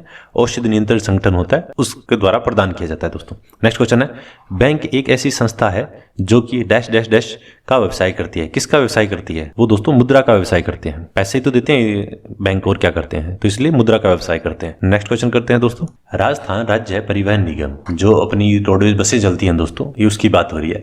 राजस्थान राज्य परिवहन निगम है, इसकी स्थापना कब की गई थी? तो दोस्तों इसकी स्थापना की गई थी 1 अक्टूबर 1964 को। अब अपने कई बार देखते हैं एग्जाम में, यार एक क्वेश्चन कैसे पूछ लिया इन्होंने कि कौन से निगम की कब स्थापना हुई थी। अब सोच सकते हैं छठी क्लास में दोस्तों ये क्वेश्चन पूछा गया है और पेपर में आ जाएगा। अपने सोचेंगे पता नहीं सरकार क्वेश्चन वाले पता नहीं क्या क्या पूछ रहे हैं। छठी क्लास का क्वेश्चन तो पूछा है दोस्तों, कितना सिंपल सा क्वेश्चन है, और जब उन्हें पढ़ा नहीं होता तो अपने को टिपिकल लगता है। नेक्स्ट क्वेश्चन है दोस्तों, पश्चिमी रेलवे क्षेत्रीय प्रशिक्षण केंद्र स्थित है। तो पश्चिमी रेलवे क्षेत्रीय प्रशिक्षण केंद्र कहाँ स्थित है दोस्तों? वो अपना उदयपुर में स्थित है दोस्तों। नेक्स्ट क्वेश्चन है दोस्तों, निम्न में से कौन से हवाई अड्डे भारतीय वायुसेना के अधीन है? तो वायुसेना के अधीन दोस्तों कौन से हवाई अड्डे हैं? बीकानेर का भी है, नाल बोलते हैं जिसको, सूरतगढ़ का भी है, जैसलमेर का भी है, तो सभी हैं दोस्तों। ठीक है, नेक्स्ट क्वेश्चन करते हैं दोस्तों, राजस्थान में सड़कों की सर्वाधिक लंबाई है। सर्वाधिक लंबाई दोस्तों किसकी है? जोधपुर में है दोस्तों। दोस्तों क्वेश्चन है, चूहों के कारण किस मंदिर को जाना जाता है? तो किस मंदिर को जाना जाता है दोस्तों? करणी माता जी का मंदिर। बिल्कुल सही है। और कुछ और भी फैक्ट हैं इसके साथ में दोस्तों, सोचते हैं चलो उनको भी डिस्कशन कर लेते हैं। तो जो करणी माता जी थे दोस्तों, किनकी कुल देवी है दोस्तों? ये दोस्तों चारणों की कुल देवी है दोस्तों। और इष्ट देवी किनके हैं? तो जो बीकानेर के जो दोस्तों अपने राठौड़ हैं, उनकी दोस्तों की इष्ट देवी है। कुल देवी तो दोस्तों चारणों के हैं और इष्ट देवी इनकी अपने राठौड़ों के दोस्तों। दोनों में क्या फर्क होता है दोस्तों? कुल देवी वो होते हैं जो किसी कुल का, यानी कोई समुदाय होते हैं, समुदाय ने किसी जाति विशेष को मान लो, चलो जैसे ये चारणों की बात करें तो चारण है, उनकी कुल देवी मतलब मैन देवी चारणों की करणी माता जी हैं। इष्ट देवी वो होती है जो किसी स्थान पे जाते हैं, वहां पे कोई देवता होते हैं उसको मानने लग जाते हैं, वो इष्ट देवी हो जाती है दोस्तों। कुल उस कुल के अंदर बनाई जाती है इष्ट देवी, वहां पे वैसे हो गई। तो दोस्तों जो अपनी करणी माता जी हैं, इनका जन्म कहाँ हुआ था दोस्तों? क्वेश्चन पूछ लेते हैं, इसमें डिस्कशन कर लेते हैं। इनका जन्म हुआ था दोस्तों मेहा जी के घर पे हुआ था। जो मेहा जी चारण थे और अपने देवल बाई, मेहा जी और देवल बाई, इनके घर पे दोस्तों करणी माता जी था, उनका जन्म हुआ था। और बचपन का क्या नाम था दोस्तों करणी माता जी का? रिद्धि बाई था दोस्तों करणी माता जी का। एक माता देवी कह सकते हैं दोस्तों जिन्होंने अपने मंदिर की नींव स्वयं रखी थी। और उसके अलावा अगर बात करते हैं तो इनके मंदिर का निर्माण कहाँ करवाया गया था? तो देशनोक में करवाया गया था दोस्तों। और देशनोक कहाँ पर है दोस्तों? ये अपना बीकानेर के अंदर है दोस्तों। और उसके अलावा कुछ और इम्पोर्टेंट बात है कि 19वीं शताब्दी के अंदर दोस्तों जो इसका मूल मंदिर था, किसने बनाया था दोस्तों? वो मूल मंदिर तो दोस्तों बनाया था इनका जेत सिंह जी ने बनाया था 19वीं शताब्दी के अंदर। ठीक है, और जो इसका भव्य स्वरूप, वर्तमान जो स्वरूप देखते हैं दोस्तों, उसका निर्माण किसने करवाया था? उसका करवाया था दोस्तों अपना सूरज सिंह जी ने। सूरज सिंह जी ने दोस्तों वर्तमान स्वरूप का निर्माण करवाया था। और जो मूल है, मूल का निर्माण किसने करवाया था? जीत सिंह जी ने करवाया था। तो करणी माता जी के बारे में दोस्तों अपना डिस्कशन कर लिया है। नेक्स्ट क्वेश्चन करते हैं दोस्तों, ऊंटों के देवता के रूप में, ऊंटों के देवता के रूप में किसे पूजा जाता है? तो ऊंटों के देवता के रूप में किसे पूजा जाता है दोस्तों? बाबूजी महाराज है, उनको पूजा जाता है। अब बाबूजी महाराज हैं, उनके भी कुछ फैक्ट्स हैं, वो भी अपने डिस्कशन कर लेते हैं दोस्तों। जो बाबूजी महाराज हैं दोस्तों, ये दोस्तों जो पंचपीर हैं, पंचपीर में से एक है। ठीक है, बाबूजी महाराज अपने हैं। और पंचपीर कौन से हैं दोस्तों? एक लाइन में आपको याद हो जाएंगे, मैंने ऐसे बनाया था, बाबूजी रा मांगो, बाबूजी रा मांगो। इसे दोस्तों आपको पंचपीर याद होते हैं। बाबूजी से दोस्तों बाबूजी हो जाते हैं, और आपके रा से रामदेव जी हो जाते हैं, है से हड़बू जी हो जाते हैं, माँ से मंगलेश जी हो जाते हैं, गो से गोगा जी हो जाते हैं। तो पंचपीर है दोस्तों, इस एक लाइन में आ जाते हैं, बाबूजी राह मांगो। इसे पंचपीर याद हो गया अपने को। ठीक है दोस्तों, अब जो बाबूजी की बात कर रहे थे पंचपीर में से एक है। इसके अलावा ऊँटों के देवता कहे जाते हैं दोस्तों, प्लेग के रक्षक के देवता कहे जाते हैं। इनका जन्म दोस्तों आपके फलोदी के अंदर एक कोल्लू गांव है अपना, कोल्लू गांव में दोस्तों इनका जन्म हुआ था। जो इनकी घोड़ी थी उसका क्या नाम है दोस्तों? उसका नाम है दोस्तों केसर काल में तो दोस्तों बाबूजी की घोड़ी का नाम था। और अगर बात करते हैं इनकी पत्नी का क्या नाम था दोस्तों, जो इनकी पत्नी थी उनका नाम दोस्तों फूलम दे था दोस्तों। और जो इनके पिताजी थे दादाजी राठौड़ थे, माता जी इनके कमला दे थे दोस्तों। और भी कुछ इसके इंपॉर्टेंट फैक्ट हैं दोस्तों, मैं सोच रहा हूँ थोड़ा डिटेल में बात ही कर लेते हैं, ताकि बाबूजी लोक देवता है वो कंप्लीट हो जाएंगे साथ के साथ में। जैसे ऊपर अभी मैंने बात की थी, करनी माता जी हो गए तो यहाँ पे बाबूजी कंप्लीट हो जाएंगे। तो जो बाबूजी हैं दोस्तों, ऐसा माना जाता है कि जो ऊंट था, ऊंट पालन को दोस्तों बाबूजी महाराज है वो ही लेके आए थे। ठीक है, उसके अलावा दोस्तों बात करते हैं कि ऊंट पालन कौन करता है। तो एक दोस्तों आपकी रिबारी जाती है, उसके द्वारा दोस्तों ऊंट पालन किया जाता है। ठीक है, जब ऊंट दोस्तों बीमार हो जाता है तो दोस्तों बाबूजी की फड़ गाई जाती है, और जो फड़ गाई जाती है दोस्तों उसमें दोस्तों रावण हत्ता है उसका प्रयोग किया जाता है। इसका प्रयोग किया जाता है दोस्तों, रावण हत्ता है इसका प्रयोग किया जाता है दोस्तों फड़ के अंदर। और इस प्रकार से दोस्तों जब ठीक हो जाती है तो वो फड़ गवाई जाती है। और प्रतिवर्ष दोस्तों चित्र अमावस्या को दोस्तों इनका मेला लगता है। तो आई थिंक दोस्तों इन डेप्थ अपनों बाबूजी महाराज उनको कर लिया। नेक्स्ट क्वेश्चन करते हैं दोस्तों, राजस्थान की मातृभाषा है, तो राजस्थान की दोस्तों मातृभाषा कौन सी है? ये अपनी राजस्थानी मातृभाषा है। नेक्स्ट क्वेश्चन है दोस्तों, खाटू श्याम जी का मंदिर किस जिले में है? तो खाटू श्याम जी का मंदिर दोस्तों कहाँ पर है? खाटू श्याम जी का मंदिर दोस्तों अपना रिंगस के अंदर है। रिंगस कहाँ? सीकर के अंदर। उसके अलावा नेक्स्ट बात करते हैं दोस्तों, राजस्थान के आदिवासियों का सबसे बड़ा मेला। आदिवासियों का दोस्तों सबसे बड़ा मेला कौन सा है? बनेश्वर मेला है। बनेश्वर मेला दोस्तों कहाँ लगता है? ये लगता है दोस्तों डूंगरपुर के अंदर। उसके अलावा कुछ और भी फैक्ट्स हैं दोस्तों कि जो बनेश्वर मेला है दोस्तों ये किस लिए था? तो ऐसा माना जाता है दोस्तों जो शिव जी हैं, शिव जी का 5 फुट का यहाँ पे स्वयंभू यानी अपने आप पत्थर से बना हुआ एक शिवलिंग है जिसकी पूजा की जाती है। साथ में और क्या चीज है वहां पे दोस्तों? संत का नाम जुड़ा है दोस्तों। और संत कौन है दोस्तों? संत अपने माव जी का नाम दोस्तों यहाँ से जुड़ा हुआ है।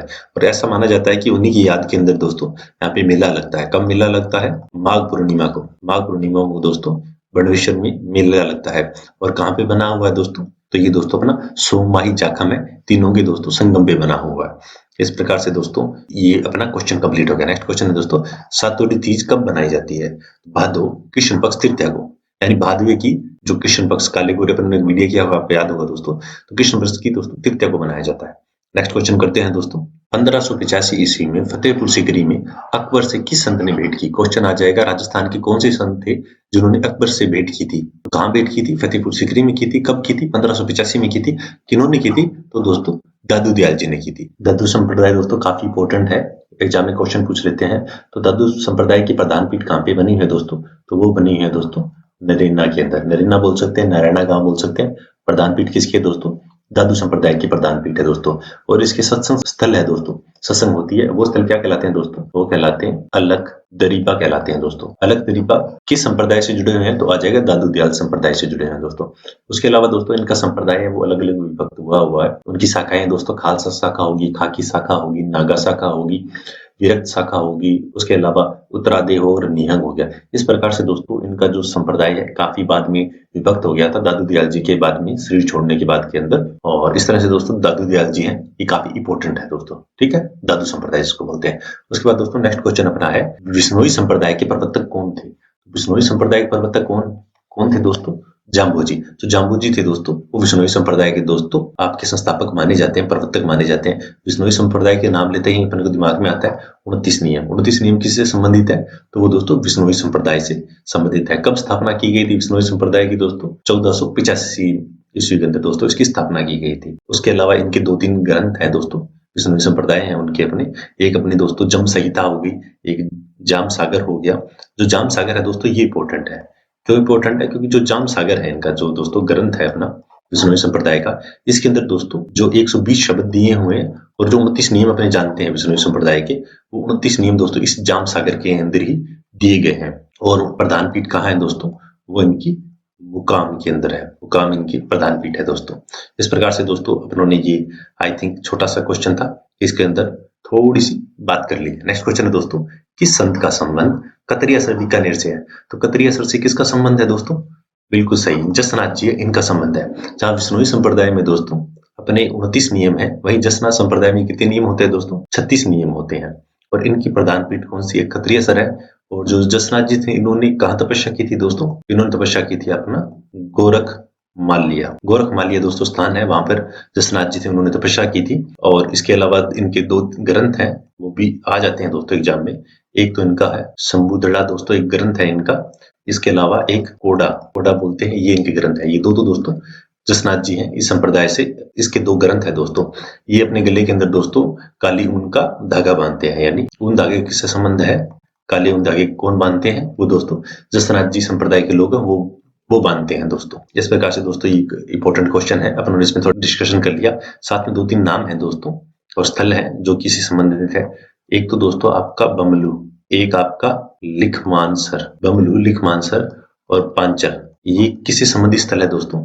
तो ये स्थल दोस्तों जसनाची संप्रदाय से संबंधित है दोस्तों। आप सोचोगे मैंने नाम क्यों लिखा है दोस्तों, ये क्वेश्चन मुझे याद नहीं, कोई एग्जाम था उसमें क्वेश्चन आया था कि ये जो निम्नलिखित जो स्थल है किससे संबंधित है। तो दोस्तों ये स्थल है वो जसनाती संप्रदाय उससे संबंधित रहे हैं दोस्तों। नेक्स्ट क्वेश्चन करते हैं दोस्तों अब अपने। नाथद्वारा के समीप जो मालेला गांव है वो किस कला के लिए प्रसिद्ध है? तो किस कला के प्रसिद्ध है दोस्तों? टेराकोटा जिसको बोलते हैं, उस कला के लिए दोस्तों ये प्रसिद्ध है। नेक्स्ट क्वेश्चन है दोस्तों, थेवा कला के लिए कौन सा जिला प्रसिद्ध है? क्वेश्चन आ जाएगा थेवा कला से संबंधित कौन सा जिला है? तो कौन सा जिला है दोस्तों? प्रतापगढ़ जिला है अपना। और थेवा कला क्या होती है दोस्तों? थेवा कला दोस्तों सोने की मीनाकारी और पारदर्शी जो कांच से निर्मित वस्तुएं होती हैं उसको थेवा कला कहा जाता है दोस्तों। यानी अपने रतन होते हैं सोने पे जड़े जाते हैं दोस्तों, वो चीज होती है। और जो थेवा कला था दोस्तों इसका जन्म कब हुआ था? तो ऐसा माना जाता है दोस्तों जो 16वीं शताब्दी थी अपनी, उसके अंदर आसपास में अपने जो प्रतापगढ़ रियासत थी उनके राजा कौन थे? राजा दोस्तों सावंत सिंह जी थे। उनके समय के अंदर दोस्तों इसका निर्माण हुआ था थेवा कला का। और इसके थेवा कला का जनक किसको माना जाता है दोस्तों? वो माना जाता है अपने नाथू जी सोनी है, उनको दोस्तों थेवा कला का जनक माना जाता है। जो ये परिवार है सोनी परिवार, ये अपना प्रतापगढ़ से ही संबंधित है दोस्तों। नेक्स्ट क्वेश्चन है दोस्तों, काष्ठ कला का प्रधान केंद्र कौन सा है? तो दोस्तों काष्ठ कला प्रधान केंद्र अपना बस्सी चित्तौड़गढ़ के अंदर है दोस्तों। तो दोस्तों इस पार्ट में इतना ही। अगर दोस्तों आपको वीडियो अच्छा लगा है तो प्लीज दोस्तों वीडियो को लाइक कीजिए। जो दोस्त नए हैं वो प्लीज दोस्तों चैनल को सब्सक्राइब कीजिए और दूसरे दोस्त हैं उनके साथ शेयर कीजिए। नेक्स्ट पार्ट में दोस्तों किसी और वीडियो के साथ में आपसे मिलते हैं। तब तक के लिए दोस्तों जय हिंद, जय भारत, थैंक यू।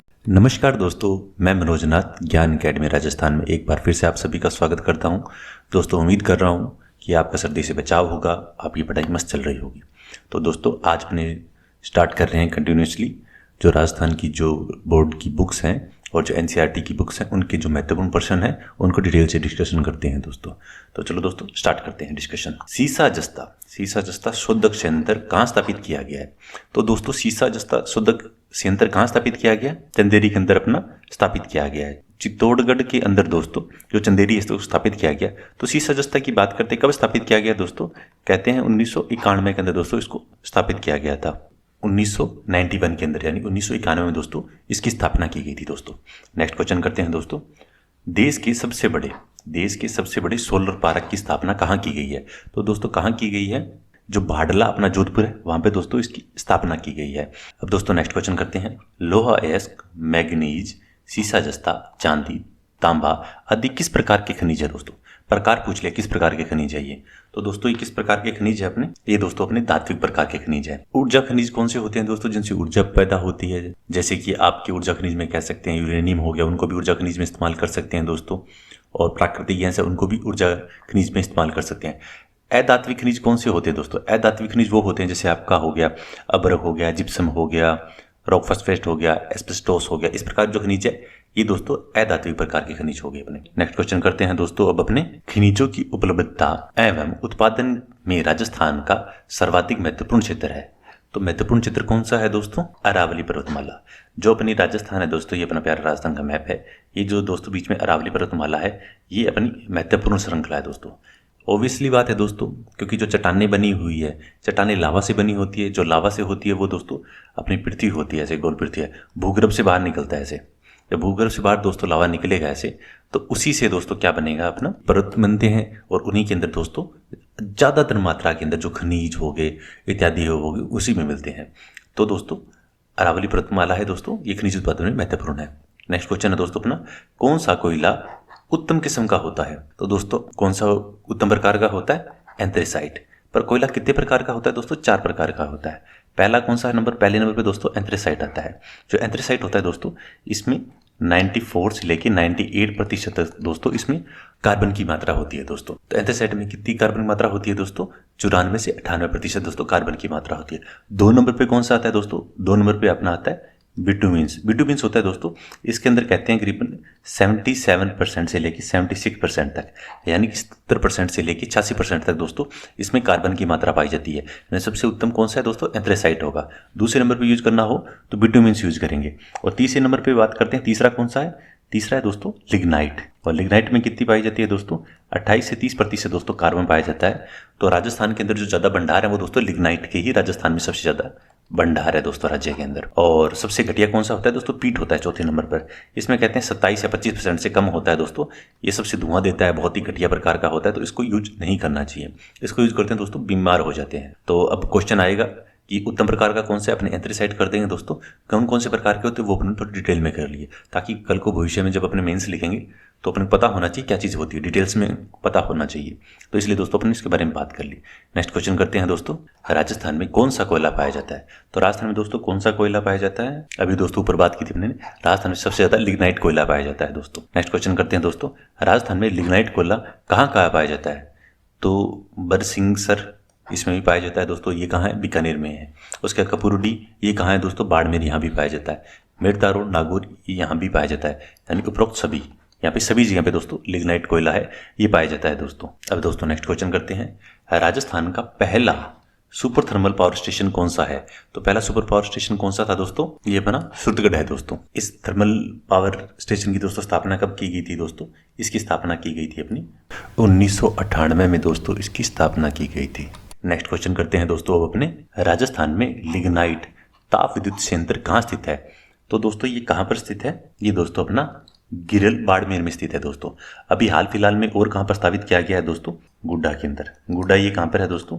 ये अपना बीकानेर के अंदर है। यहाँ पर नई परियोजना दोस्तों लिग्नाइट कोयले की प्रस्तावित की गई है, क्योंकि लिग्नाइट कोयले के बहुत ज़्यादा भंडार है यहाँ पे। और उससे पहले दोस्तों यहाँ पे लिग्नाइट का एक संयंत्र चलता है बीकानेर में। कौन सा चलता है दोस्तों? नवेली करके एक संयंत्र है, वो दोस्तों बीकानेर में ऑलरेडी चल रहा है। अब गुड्डा है, वहाँ पर एक संयंत्र और बनाने की बात चल रही है दोस्तों लिग्नाइट की। और इस तरह से दोस्तों इंपॉर्टेंट हो जाता है। अब लिग्नाइट कोयला है दोस्तों, इसकी बात करें तो इसमें सर्वाधिक कोयला कहाँ पाया जाता है दोस्तों? तो सर्वाधिक तो दोस्तों कपूरडी अपना बाड़मेर में पाया जाता है। और सर्वश्रेष्ठ पाया जाता है दोस्तों पलाना है, जो अपना बीकानेर, वहाँ पाया जाता है। नेक्स्ट क्वेश्चन करते हैं दोस्तों, किस बेसिन में खनिज तेल पाया जाता है? तो खनिज तेल दोस्तों कौन से बेसिन में पाया जाता है? इनमें जो दिख रहे हैं ऑप्शंस में, जैसलमेर बेसिन है दोस्तों, यहाँ पाया जाता है। बाड़मेर सांचौर बेसिन, यहाँ भी दोस्तों खनिज तेल पाया जाता है। बीकानेर नागौर बेसिन, यहाँ भी पाया जाता है। तो सभी बेसिनों में दोस्तों जो दिए गए हैं इनमें अपना खनिज तेल पाया जाता है दोस्तों। नेक्स्ट क्वेश्चन करते हैं दोस्तों अपने, घोटारू, कमलीताल, तन्नोट, मनिहारी टीपा, रामगढ़, राजेश्वरी, डाडेवाला आदि स्थानों से किस प्रकार के भंडार प्राप्त हुए? तो किस प्रकार के दोस्तों भंडार प्राप्त हुए यहाँ से अपने को? यहाँ से दोस्तों अपना प्राकृतिक गैस है, उनके भंडार प्राप्त हुए हैं दोस्तों। नेक्स्ट क्वेश्चन करते हैं दोस्तों, सादेवाला जैसलमेर, बागेवाला बीकानेर, ऐश्वर्या मंगला बाड़मेर का संबंध किससे है? दोस्तों ये ब्रैकेट में इसलिए लिखा गया है ताकि जब ये क्वेश्चन आए, मान लो कई बार सीधा पूछ लेते हैं सादेवाला कहाँ है, बागेवाला कहाँ पे है, तो अपने माइंड में थोड़ा सा याद आ जाएगा कि सादेवाला तो जैसलमेर में है, बागेवाला बीकानेर में है और मंगला अपना बाड़मेर में। इसलिए दोस्तों ये ब्रैकेट में लिखा है उन्होंने। का संबंध किससे है?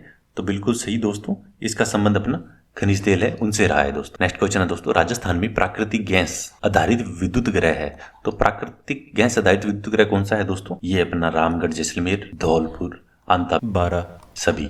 तो दोस्तों ये तीनों जगह हैं जो ऑप्शन में दिए हैं, इन सभी जगह दोस्तों गैस आधारित विद्युत संयंत्र हैं दोस्तों अपने। नेक्स्ट क्वेश्चन करते हैं दोस्तों, क्वेश्चन है दोस्तों, राजस्थान में सिंचाई के निम्नलिखित साधनों में सर्वाधिक सिंचाई की जाती है? किससे सिंचाई की जाती है दोस्तों? तो ये दोस्तों सिंचाई की जाती है अपनी नलकूपों से। नलकूपों से दोस्तों सर्वाधिक सिंचाई की जाती है। वाटरमैन जल पुरुष के नाम से कौन प्रसिद्ध है? तो वाटरमैन के नाम से कौन प्रसिद्ध है दोस्तों? ये अपने राजेंद्र सिंह जी ये प्रसिद्ध है। और राजेंद्र सिंह जी हैं, इनको वाटरमैन कहा जाता है दोस्तों। इनका जन्म कहाँ हुआ है दोस्तों? इनका जन्म दोस्तों अलवर में हुआ है। जन्म मैं इसलिए लिखवा रहा हूँ दोस्तों, कई बार क्वेश्चन आजकल पूछने लग गए हैं, जो पर्सनैलिटी होते हैं उनका जन्म कहाँ कहाँ कुछ होता है। तो दोस्तों राजेंद्र सिंह जी का जन्म कहाँ हुआ है दोस्तों? इनका जन्म दोस्तों अलवर के अंदर हुआ है। कब हुआ था वो भी बात कर लेते हैं। 6 अगस्त 1959 को इनका दोस्तों जन्म हुआ था। और इनको 2 पुरस्कार मिले हुए हैं दोस्तों, जो कि काफ़ी इंपॉर्टेंट है। कौन कौन से हैं? 2001 में तो दोस्तों इनको मैग्सेसे पुरस्कार मिला था। और 2015 के अंदर दोस्तों इनको स्टॉकहोम वाटर प्राइज मिला था। तो दोस्तों 2 इनको पुरस्कार मिले हुए हैं, इसलिए दोस्तों इंपॉर्टेंट पर्सनैलिटी बन जाते हैं एग्जाम को देखते हुए। वैसे पता होना चाहिए कि राजस्थान के एक व्यक्तित्व हैं जिनको वाटरमैन के नाम से जाना जाता है, तो थोड़ा पता होना चाहिए। उसके बाद दोस्तों कैलाश सांखला जी की बात करते हैं। तो कैलाश सांखला जी है, ये किस नाम से फेमस थे दोस्तों? ये फेमस थे अपने टाइगर मैन के नाम से प्रसिद्ध है दोस्तों। टाइगर मैन के नाम से दोस्तों कैलाश सांखला जी ये प्रसिद्ध हैं दोस्तों। और अगर इनकी बात करते हैं, इनका जन्म कहाँ हुआ था दोस्तों?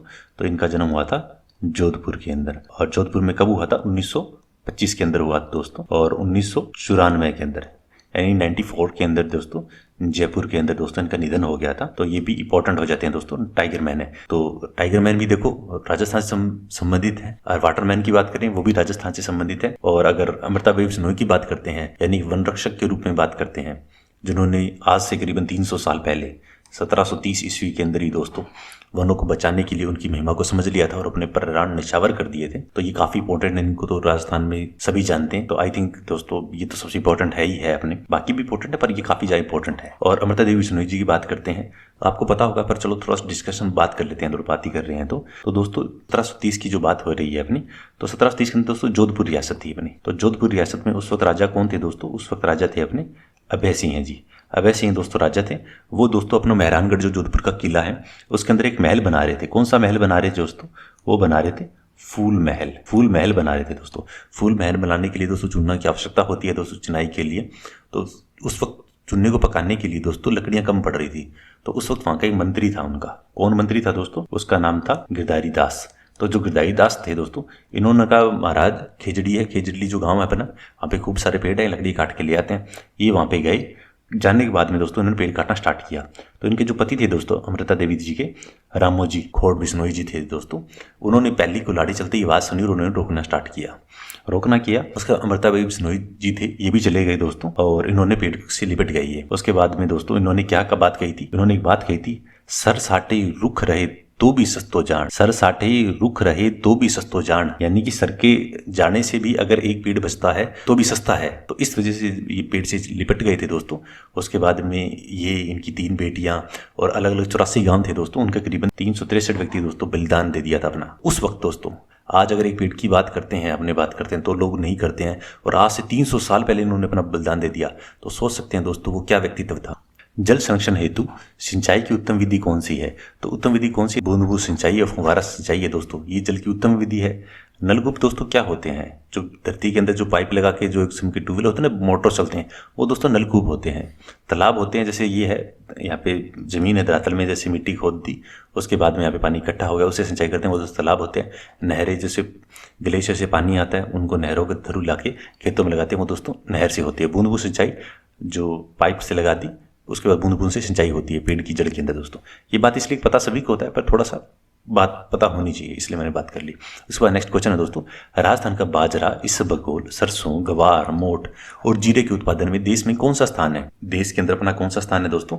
इन चीज के अंदर दोस्तों अपना पहला स्थान है दोस्तों। नेक्स्ट क्वेश्चन करते हैं दोस्तों अपने, एशिया महाद्वीप का सबसे बड़ा कृषि फार्म कहाँ स्थित है? तो एशिया महाद्वीप का सबसे बड़ा कृषि फार्म दोस्तों कहाँ स्थित है अपना? ये अपना दोस्तों सूरतगढ़ के अंदर स्थित है। सूरतगढ़ के अंदर स्थित है। कब बना था दोस्तों? ये बना था अपना 15 अगस्त 1956 को बना था। किसकी सहायता से बना था दोस्तों? तो ये रूस की सहायता से बना था। ये मैंने इसलिए बात की है दोस्तों डिटेल के अंदर, जो भी रूस और यूक्रेन का युद्ध हुआ है उस बात को मद्देनजर रखते हुए क्वेश्चन पूछ सकता है। तो रूस की सहायता से बनाया गया दोस्तों, और एशिया का सबसे बड़ा कृषि फार्म है दोस्तों ये, ठीक है। उसके अलावा और बात करते हैं, और ये कहाँ स्थित है दोस्तों? सूरतगढ़, ये गंगानगर जिले के अंदर स्थित है। और उसके अलावा गंगानगर के अंदर ही एक चीज़ और है दोस्तों, वो क्या है आपका? वो जेतसर है दोस्तों। जेतसर यांत्रिकी फार्म है दोस्तों, वहाँ पे कृषि फार्म है। वो 26 जनवरी 1962 को बना था। और वो किसकी सहायता से बना दोस्तों? वो कनाडा की सहायता से बना था। और ये जेतसर जो कृषि फार्म अपना है, ये दोस्तों एशिया के अंदर 2nd नंबर पे है। ये तो एशिया में 1st नंबर पे है कृषि फार्म। और ये जो कृषि फार्म है दोस्तों यांत्रिकी यानी उपकरण वगैरह बनाने वाला, ये दोस्तों 2nd नंबर पे है, इसलिए दोस्तों इंपॉर्टेंट हो जाता है। नेक्स्ट क्वेश्चन है दोस्तों अपना, मेवाड़ का प्रमुख भोजन निम्न में से कौन सा है? खाते तो सारा कुछ ही है पर प्रमुख रूप से उनका भोजन में कौन सा है दोस्तों? वो है दोस्तों मक्का। नेक्स्ट क्वेश्चन करते हैं दोस्तों, कपास, गन्ना, तंबाकू, तिलहन आदि किस प्रकार की फसलें हैं? तो दोस्तों ये किस प्रकार की फसलें हैं अपनी? ऑब्वियसली है, नाम से ही पता चल रहा है, व्यापार होता है इनका, तो व्यापारिक फसलें दोस्तों। तिलहन फसलें कौन सी होती है दोस्तों? इनसे तेल निकलता है, जैसे राई होगी, आपकी मूंगफली होगी, इनसे तेल निकलता है दोस्तों, ये तिलहन फसलें हो जाती हैं। खाद्यान्न फसलें अपना जैसे गेहूँ हो गया, चावल हो गया, ये खाद्यान्न होगी। दलहन फसलें जो दालें वगैरह होती है वो दलहन फसलें होती हैं दोस्तों। नेक्स्ट क्वेश्चन करते हैं दोस्तों, राज्य की जोधपुर मंडी किस लिए प्रसिद्ध है? तो जोधपुर मंडी दोस्तों किस लिए प्रसिद्ध है? अपनी जीरे के लिए। जो जीरा है, जीरे के लिए दोस्तों अपनी जोधपुर मंडी है दोस्तों, ये प्रसिद्ध है। नेक्स्ट क्वेश्चन है दोस्तों अपना, राजस्थान राज्य कृषि विपणन बोर्ड की स्थापना की गई थी? तो राज्य कृषि विपणन बोर्ड जो राजस्थान का, उसकी कब स्थापना की गई थी दोस्तों? 1994 में स्थापना की गई थी। जब तो दोस्तों राजस्थान कृषि विपणन बोर्ड की बात करते हैं, थोड़ा इसके बैक साइड में और जान लेते हैं दोस्तों। एक समिति बनाई गई थी दोस्तों। समिति क्या थी दोस्तों? किसकी समिति थी? ये थी दोस्तों श्री यशवंत सिंह जी। यशवंत सिंह जी थे दोस्तों, उनकी समिति बनाई गई थी। कब बनाई गई थी? 1967 के अंदर दोस्तों समिति बनाई गई थी। इन्होंने सिफारिश की थी दोस्तों, ये राज्य के अंदर दोस्तों कृषि विपणन बोर्ड होना चाहिए। तो इनकी सिफारिश पे दोस्तों ये अपना बोर्ड बनाया गया था। और कब बनाया गया था दोस्तों? ये बोर्ड बनाया गया था 6 जून 1974 को बोर्ड बनाया गया था। इसके लिए संशोधन कब किया गया था? इसके लिए दोस्तों एक एक्ट भी है। कौन सा एक्ट है दोस्तों? वो अपना एक्ट है राजस्थान कृषि विपणन अधिनियम, यानी एक्ट 1961। यानी एक्ट तो कब का है दोस्तों? ये 1961 का एक्ट है। समिति कब बनी? 1967 के अंदर। और ये बोर्ड कब बना? 1974 के अंदर दोस्तों बोर्ड बना। देखो आजकल क्वेश्चन दोस्तों अंदर से पूछ लेते हैं, तो इसलिए मैंने सोचा कि अंदर से बात कर लेते हैं। क्यों? क्योंकि जब राजस्थान बोर्ड के अंदर दोस्तों जैसे ऐसा क्वेश्चन उन्होंने दे रखा है, तो ये चीज़ अपने को पता होनी चाहिए दोस्तों। तो अपना अगर कृषि विपणन बोर्ड का एक्ट कब का है दोस्तों? 1961 का एक्ट है अपना। और कृषि विपणन निदेशालय कब स्थापित किया गया था दोस्तों? 1980 के अंदर दोस्तों स्थापित किया गया था। नेक्स्ट क्वेश्चन करते हैं दोस्तों अब अपने, राज्य की कोटा मंडी किस लिए प्रसिद्ध है? तो दोस्तों कोटा मंडी किसके लिए प्रसिद्ध है दोस्तों? कोटा मंडी अपनी दोस्तों धनिये के लिए प्रसिद्ध है। अब क्वेश्चन है दोस्तों पीडीएस। पीडीएस का पूरा नाम क्या है दोस्तों? हिंदी में लिखा है इसलिए मैंने इंग्लिश में लिखा है। इंग्लिश में आप करोगे थोड़ा सा इजी लगेगा। इंग्लिश में क्या होगा? पीडीएस क्या होता है दोस्तों? पब्लिक डिस्ट्रीब्यूशन सिस्टम होता है। हिंदी में बात करें तो क्या बन जाएगा दोस्तों? वो सार्वजनिक वितरण प्रणाली, पीडीएस बन जाएगा दोस्तों। क्योंकि पीडीएस पूछा है तो पीडीएस में थोड़ी सी बात कर लेते हैं। वैसे पीडीएस कब स्टार्ट किया गया था? वैसे तो 1947 में जब दोस्तों भारत आजाद हुआ था तब वितरण करना स्टार्ट कर दिया गया था दोस्तों, कि कोई भूखा ना रहे। बट अगर वैसे बात करते हैं तो पीडीएस के बाद में दो चीजें और है। एक दोस्तों आरपीडीएस है अपना, आरपीडीएस संशोधित पीडीएस था दोस्तों। ये कब स्टार्ट किया गया था दोस्तों? ये स्टार्ट किया गया था 1992 के अंदर। उसके बाद दोस्तों लक्षित जो पीडीएस बोलते हैं, टारगेटेड पीडीएस बोलते हैं दोस्तों, लक्षित, ये कब स्टार्ट किया गया था? ये स्टार्ट किया गया दोस्तों 1997 के अंदर। और उसके बाद में एक योजना स्टार्ट की गई थी। कौन सी? अंत्योदय अन्न योजना, कि कोई भी व्यक्ति है, बीपीएल परिवार जो है बेचारे, उनको कोई भूखा ना रहे, सभी को अन्न मिले। कब स्टार्ट की गई थी दोस्तों? ये की गई थी 1 अप्रैल 2002 को स्टार्ट की गई थी। उसके बाद में दोस्तों 3 एक्सटेंशन हो चुके हैं इसके, फर्स्ट, सेकंड और थर्ड, 3 बार इसको एक्सटेंड किया जा चुका है दोस्तों। और एनएफए से जो बात करते हैं, नेशनल फूड सिक्योरिटी एक्ट की बात करते हैं, वो भी एक किस्म का पीडीएस के अंदर ही आते हैं दोस्तों। नेक्स्ट क्वेश्चन करते हैं दोस्तों, वह तंत्र प्रणाली जिससे देश के गरीबों को खाद्यान्न वितरण प्रदान किया जाता है, कौन सा है? अभी बात की दोस्तों, पीडीएस है। पीडीएस के थ्रू दोस्तों जो देश के जो गरीब निर्धन व्यक्ति हैं, जो ऐसा आए हैं जिनको खाने के लिए नहीं है, अनाज उपलब्ध नहीं है, कोई भूखा ना रहे, उस चीज को मद्देनजर रखते दोस्तों पीडीएस योजना स्टार्ट की गई थी दोस्तों। किस मुगल बादशाह ने जसवंत सिंह को महाराजा की उपाधि प्रदान की? तो दोस्तों किसने प्रदान की महाराजा की उपाधि? तो दोस्तों इनको उपाधि प्रदान की थी शाहजहां ने। अब क्या कुछ है थोड़ा सा वो जान लेते हैं दोस्तों। किससे संबंध था दोस्तों? इनका संबंध था अपना मारवाड़ से दोस्तों, इनका संबंध था। और अगर बात करते हैं तो ये माना जाता है कि दोस्तों ये एक अच्छे लेखक भी थे। तो इन्होंने दोस्तों कुछ ग्रंथ लिखे थे, कुछ इंपॉर्टेंट है दोस्तों, मैं उनका नाम लिख रहा हूँ क्योंकि इंपॉर्टेंट है। जसवंत सिंह जी, हो सकता है एग्जाम में आ जाए। एक तो दोस्तों इनका ग्रंथ है जो इन्होंने लिखा था, एक तो लिखा था सिद्धांत बोध लिखा था दोस्तों, एक इन्होंने लिखा था आनंद विलास दोस्तों, एक इनका हो गया भाषा भूषण। दोस्तों जो ये अपने यहाँ पे डिस्कशन करते हैं, ये क्लास दोस्तों चाहे आपकी रीट की क्लास हो, अधीनस्थ बोर्ड का पेपर हो, आरएस का पेपर हो, कोई पेपर हो, सभी में काम आएगी दोस्तों। तो दोस्तों कहाँ से संबंधित है जसवंत सिंह जी का? इनका संबंध दोस्तों मारवाड़ से था। 3 इन्होंने दोस्तों ग्रंथ लिखे थे, एक सिद्धांत बोध लिखा था, एक आनंद विलास लिखा था, एक दोस्तों भाषण भूषण लिखे थे। 3 दोस्तों इन्होंने ग्रंथ लिखे थे। तो दोस्तों जो गज सिंह जी थे उनके ये पूर्ववर्ती थे, यानी कि पिता कौन थे दोस्तों? गज सिंह जी थे। और जो जसवंत सिंह जी दोस्तों ये वही है जिनका नाम लेते ही किनका दिमाग में नाम आता है? औरंगजेब का दिमाग में नाम आता है। ये वही जसवंत सिंह है दोस्तों, जिनका बहरामपुर के अंदर दोस्तों इनकी मृत्यु हुई थी। दोस्तों ये जसवंत सिंह वही है जिनकी मृत्यु पर औरंगजेब ने क्या कहा था? आज कुफर का दरवाजा टूट गया। तो ये दोस्तों राजस्थान के वो योद्धा थे जिनके लिए औरंगजेब ने कहा था जब इनकी मृत्यु पे कि आज कुफर का दरवाजा टूट गया है। ये दारा और जो औरंगजेब की लड़ाई थी दोस्तों सभी को पता ही है, तो ये उससे संबंधित थे। तो जसवंत सिंह जी है काफ़ी इंपॉर्टेंट पर्सनैलिटी रखते हैं दोस्तों, काफ़ी इंपॉर्टेंट पर्सन है दोस्तों अपने राजस्थान की हिस्ट्री के अंदर। और जो मारवाड़ की हिस्ट्री बात करते हैं दोस्तों, मारवाड़ में तो ऑब्वियसली है ही। तो नेक्स्ट क्वेश्चन करते हैं दोस्तों। मिर्जा राजा जय सिंह के काल में 1662 में बिहारी सच्चाई लिखी गई, उसके लेखक कौन थे दोस्तों? तो बिहारी सच्चाई के लेखक कौन थे दोस्तों? नाम से पता चल रहा है बिहारी, तो इनके लेखक दोस्तों बिहारी थे, ये तो क्लियर हो गया। और अगर अपने बात करते हैं दोस्तों कविवर सुदन थे, ये किसके थे दोस्तों? ये थे अपने सूरजमल जी के। सूरजमल जो जाट थे अपने, ये सूरजमल जाट जो भरतपुर, ये उनके कवि थे। महाराणा कुंभा तो सबको पता ही है दोस्तों, और जसवंत सिंह के ऊपर बात ही कर ली।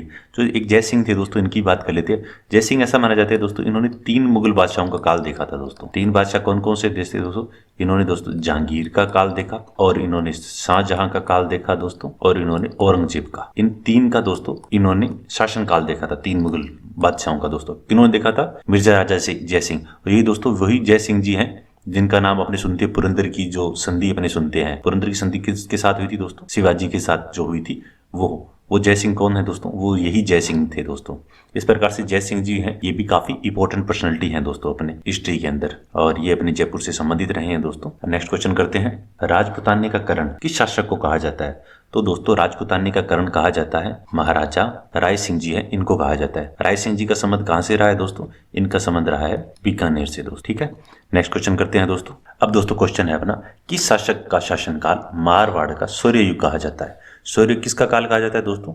बिल्कुल सही दोस्तों, ये कहा जाता है मालदेव का। तो मालदेव याद आता है दोस्तों, अपने दिमाग में गिरी सुमेल का युद्ध आ जाता है जो 1544 में लड़ा था। किसके साथ लड़ा गया दोस्तों? शेर शाह सूरी के साथ में। शेर शाह सूरी दोस्तों ये वही है जिसने क्या कहा था, इन्होंने शेर शाह ने कहा था, बोल्यो सूरी बेन यूं गिरी घाट गमसाण मुट्ठी खातर बाजरी खो दे तो हिंदवाण। यानी कि आज मुट्ठी भर बाजरे के लिए मैं हिंदुस्तान की बादशाह खो देता। ये दोस्तों वही है अपने महान मालदेव जी, ठीक है। तो गिरी सुमेल का युद्ध है दोस्तों, इस वजह से इनको मालदेव जी की याद कहा जाता है, क्योंकि इनको भी हरा देता, पर इसने षड्यंत्र कर लिया। षड्यंत्र करके दोस्तों इसने एक चिट्ठी लिख के दे दी कि तुम्हारे जो सेनापति हैं रावजेता और कुंपा है वो मेरे साथ मिल गए हैं धोखाधड़ी के साथ में। उसके बाद में मालदेव ने सोचा कि सच में मिल गए हैं, मालदेव चला जाता है, और जो जेता और कुंपा है वो वीर लड़ते हुए वीरगति को प्राप्त होते हैं। तो बड़ी मुश्किल से दोस्तों ये जीत पाता है शेर शाह सूरी। इस वजह से कहा जाता है कि आज मुट्ठी भर बाजरे के लिए मैं हिंदुस्तान की बादशाह खो देता। पर इनके साथ मालदेव के साथ एक कलंक भी जुड़ा हुआ है थोड़ा सा। ऐसा कहा जाता है दोस्तों कि जो घुड़ोत्तरी सिंह उन्होंने कहा था कि जो इनके पिता थे दोस्तों, गंगा थे इनके पिता, उनको दोस्तों कहते हैं इन्होंने धक्का देके मार दिया था। कुछ कहते हैं कि अफीम का ज़्यादा नशा था, वो तो इतिहास जानता है क्या हुआ था क्या नहीं हुआ था। पर वैसे ही इनके साथ में थोड़ा सा एक कलंक है, ये जुड़ा जाता है कि इनको मारवाड़ का पितरहंता भी कहा जाता है दोस्तों। बाकी तो ये काफ़ी शौर्ययुक्त थे ही दोस्तों। और इनके जो पुत्र थे दोस्तों, उनको दोस्तों मारवाड़ का प्रताप कहा जाता है। कौन है दोस्तों? आपको समझ में आ गया होगा, वही दोस्तों रावचंद्र सेन। तो रावचंद्र सेन है दोस्तों जो इनके पुत्र हैं, वो भी दोस्तों मारवाड़ के प्रताप के नाम से प्रसिद्ध है दोस्तों। नेक्स्ट क्वेश्चन करते हैं दोस्तों। संगीत राज, संगीत मीमांसा, सूड प्रबंध आदि किसकी करती है? तो दोस्तों किसकी करती है? बिल्कुल सही है दोस्तों, ये करती हैं अपनी महाराणा कुंभा की दोस्तों। नेक्स्ट क्वेश्चन है, प्रसिद्ध ग्रंथ पृथ्वीराज रासो की रचना किस कवि द्वारा की गई थी? तो पृथ्वीराज रासो है दोस्तों, इसकी रचना की गई थी चंद्र बरदाई के द्वारा। जो चंद्र बरदाई थे दोस्तों, ये पृथ्वीराज चौहान थे दोस्तों, उनके मित्र थे दोस्तों, ठीक है। पृथ्वीराज चौहान है उनके मित्र थे। और इनके राजकवि कौन थे दोस्तों? पृथ्वीराज चौहान की बात करें, पृथ्वीराज चौहान मैं लिख देता हूँ दोस्तों यहाँ पे, पृथ्वीराज चौहान है। इनके राजकवि कौन थे दोस्तों? इनके थे जया नायक या जैन नायक बोलते हैं दोस्तों, ये जया नायक। तो जय नायक जी थे, वो इनके राजकवि थे पृथ्वीराज जी के। ये दोस्तों इनके मित्र, ये इनके मित्र थे, ये कवि थे दोस्तों, ये इनके मित्र थे। और जो जय नायक जी इन्होंने क्या लिखा था? इन्होंने लिखा दोस्तों पृथ्वीराज विजय महाकाव्य। पृथ्वीराज विजय महाकाव्य में था वो दोस्तों, वो तो दोस्तों जय नायक ने लिखा था जो इनके राजकवि थे पृथ्वीराज चौहान के। और पृथ्वीराज रासो है, ये चंद्र बरदाई ने लिखा था जो कि पृथ्वीराज चौहान के मित्र थे दोस्तों, ठीक है। नेक्स्ट क्वेश्चन करते हैं दोस्तों। फारसी इतिहासकारों ने हशमत वाला शासक किसको कहा है? किसको कहा है दोस्तों? मालदेव जी है, उनको कहा है। नेक्स्ट क्वेश्चन है दोस्तों, पृथ्वीराज चौहान की माता का क्या नाम था? तो पृथ्वीराज चौहान जी की माता का नाम दोस्तों कपूर देवी था। नेक्स्ट क्वेश्चन है दोस्तों, महाराणा कुंभा किस वर्ष मेवाड़ के राज सिंहासन पर बैठे दोस्तों? तो मेवाड़ के राज सिंहासन पर दोस्तों कब बैठे थे? ये बैठे थे 1433 ईस्वी में दोस्तों। नेक्स्ट क्वेश्चन करते हैं दोस्तों, गीत गोविंद किसकी करती है? तो दोस्तों जो गीत गोविंद है ये अपनी करती है जयदेव की दोस्तों। और जयदेव को कब से थे दोस्तों? ये माना जाता है कि 12वीं शताब्दी के दोस्तों एक संस्कृत कवि थे, कृष्ण भगवान पे जो गीत गोविंद लिखी गई है, काफ़ी फेमस है। जयदेव की गीत गोविंद दोस्तों कब के हैं? 12वीं शताब्दी के हैं दोस्तों। नेक्स्ट क्वेश्चन करते हैं दोस्तों। किस शासक द्वारा अचलगढ़ दुर्ग, बसंतीगढ़ दुर्ग, बामोट दुर्ग और मचान का दुर्ग का निर्माण करवाया गया था? किसके द्वारा दुर्ग का निर्माण करवाया गया था दोस्तों? महाराणा कुंभा। आपको पहले ही कहा था दोस्तों, जब भी कोई याद ना आए तो दुर्ग के अंदर तुक्का मारना हो तो कुंभा पे मार दिया करो। तो महाराणा कुंभा है, इनके द्वारा इन दुर्ग का दोस्तों निर्माण करवाया गया था। नेक्स्ट क्वेश्चन है दोस्तों, रणछोड़ भट्ट द्वारा किस भाषा में राज प्रशस्ति को 25 शिलालेखों पर खुदवाया गया था? तो कौन सी भाषा यूज की गई दोस्तों? संस्कृत भाषा यूज की गई थी। और दोस्तों महाराणा कौन थे, यानी राजा कौन थे दोस्तों? तो राजा थे दोस्तों राज सिंह थे दोस्तों अपने। और कब बनवाई गई थी दोस्तों? ये बनवाई गई थी 1676 के अंदर।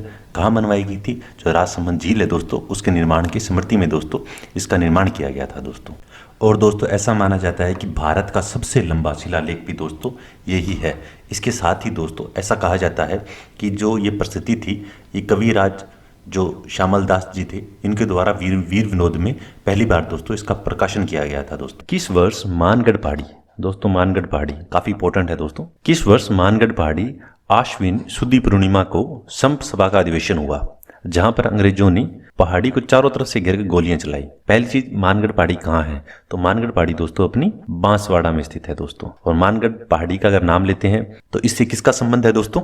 इसका संबंध है अपने जो अपने गोविंद गुरु थे, उनका इस मानगढ़ पहाड़ी से संबंध रहा है। और इससे क्या संबंधित रहा है दोस्तों? इससे संबंधित रहा है भगत आंदोलन। देखो दोस्तों, इसलिए मैं चीज बता रहा हूँ, बाद में सारों को जोड़ देंगे। भगत आंदोलन का इसका संबंध रहा है दोस्तों। और इससे किसका संबंध रहा है? और एक प्रतीक चिन्ह था, क्या था वो दोस्तों? वो था अग्नि। अभी सारी चीजें इसी किस संबंधित है वो बात करते हैं दोस्तों। देखो दोस्तों, मानगढ़ पहाड़ी थी दोस्तों जिसपे संप सभा का अधिवेशन हो रहा था, अंग्रेजों ने गोलियां चलाई थी। तो कब चलाई थी गोलियां दोस्तों? ये चलाई गई थी दोस्तों 17 नवंबर 1913 को चलाई गई थी दोस्तों। क्यों चलाई गई थी?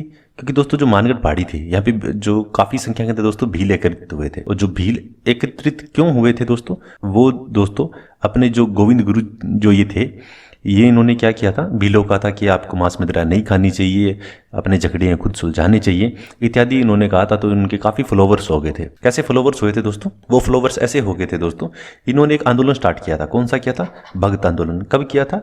1890 को स्टार्ट किया था दोस्तों भगत आंदोलन इन्होंने। जब ये आंदोलन दोस्तों इन्होंने शुरू किया था तो उसके अंदर काफी लोग जुड़ते गए धीरे धीरे।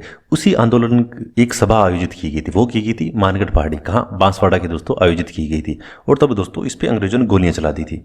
तो ये भगत आंदोलन था। इससे पहले एक सभा स्थापित की थी। कौन सी की गई थी दोस्तों? ये संप सभा। कब स्थापित की गई दोस्तों? 1883 को। यहाँ लिख लेते हैं दोस्तों, 1883 को दोस्तों इस सभा की स्थापना की गई थी।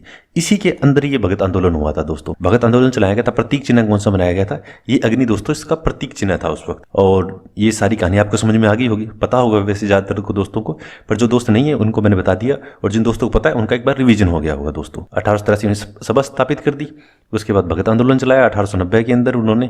उसी की दोस्तों एक सभा आयोजित की गई थी मानगढ़ पहाड़ी पे, जिसके अंदर 1500 जो भील थे, निर्दोष निहत थे, उनकी दोस्तों हत्या कर दी गई थी। वो शहीद हो गए थे। और इसको माना जाता है जलियांवाला सेकंड कांड भी कहते हैं। क्योंकि ज्यादातर को जलियांवाला बाग क्यों कहते हैं? क्योंकि जैसे जलियांवाला बाग के अंदर दोस्तों निर्दोष व्यक्तियों की हत्या की गई थी अंग्रेजों के द्वारा, वैसे ही दोस्तों यहाँ पे की गई थी।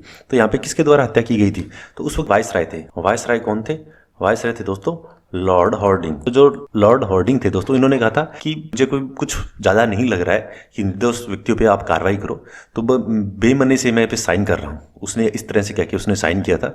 और ऐसे कहा जाता है कि जब ये अपना 17 नवंबर को हुआ था दोस्तों, तो 17 नवंबर को जब दोस्तों ये हुआ था, उससे पहले 2 दिन पहले अल्टीमेट दे दिया गया था कि आप मानगढ़ पहाड़ी है इसको खाली कर दो। इन्होंने खाली नहीं किया था बिलों ने। इसके बाद इन्होंने आक्रमण कर दिया था। आक्रमण सेंस अंग्रेज आए और उन्होंने गोलियां बरसा दी और 1500 भील है दोस्तों उनको शहीद कर दिया था। अब जो गोविंद गुरु है उनसे थोड़ा सा जान लेते हैं। देखो दोस्तों, हो सकता है आपको थोड़ा सा लंबा लगे, पर देखो डीपली करोगे तो क्वेश्चन हमेशा याद रहेगा। तो जो गोविंद गुरु है दोस्तों, इनकी बात कर लेते हैं। तो इनका जन्म कब हुआ था? क्योंकि देखो दोस्तों आजकल ऐसे क्वेश्चन पूछते हैं, इसलिए बता रहा हूँ आपको। इनका जन्म हो गया था दोस्तों 20 दिसंबर 1858 को हुआ था। कहाँ हुआ था दोस्तों? इनका जन्म हुआ था अपना डूंगरपुर के अंदर। डूंगरपुर में कहाँ हुआ था दोस्तों? एक बांसिया या बेडिया, एक गांव बोलते हैं, वहां इनका जन्म हुआ था। और जब इनकी मृत्यु कहाँ हुई थी दोस्तों? वो इनकी मृत्यु हुई थी 30 अक्टूबर 1931 को। कहाँ हुई थी दोस्तों?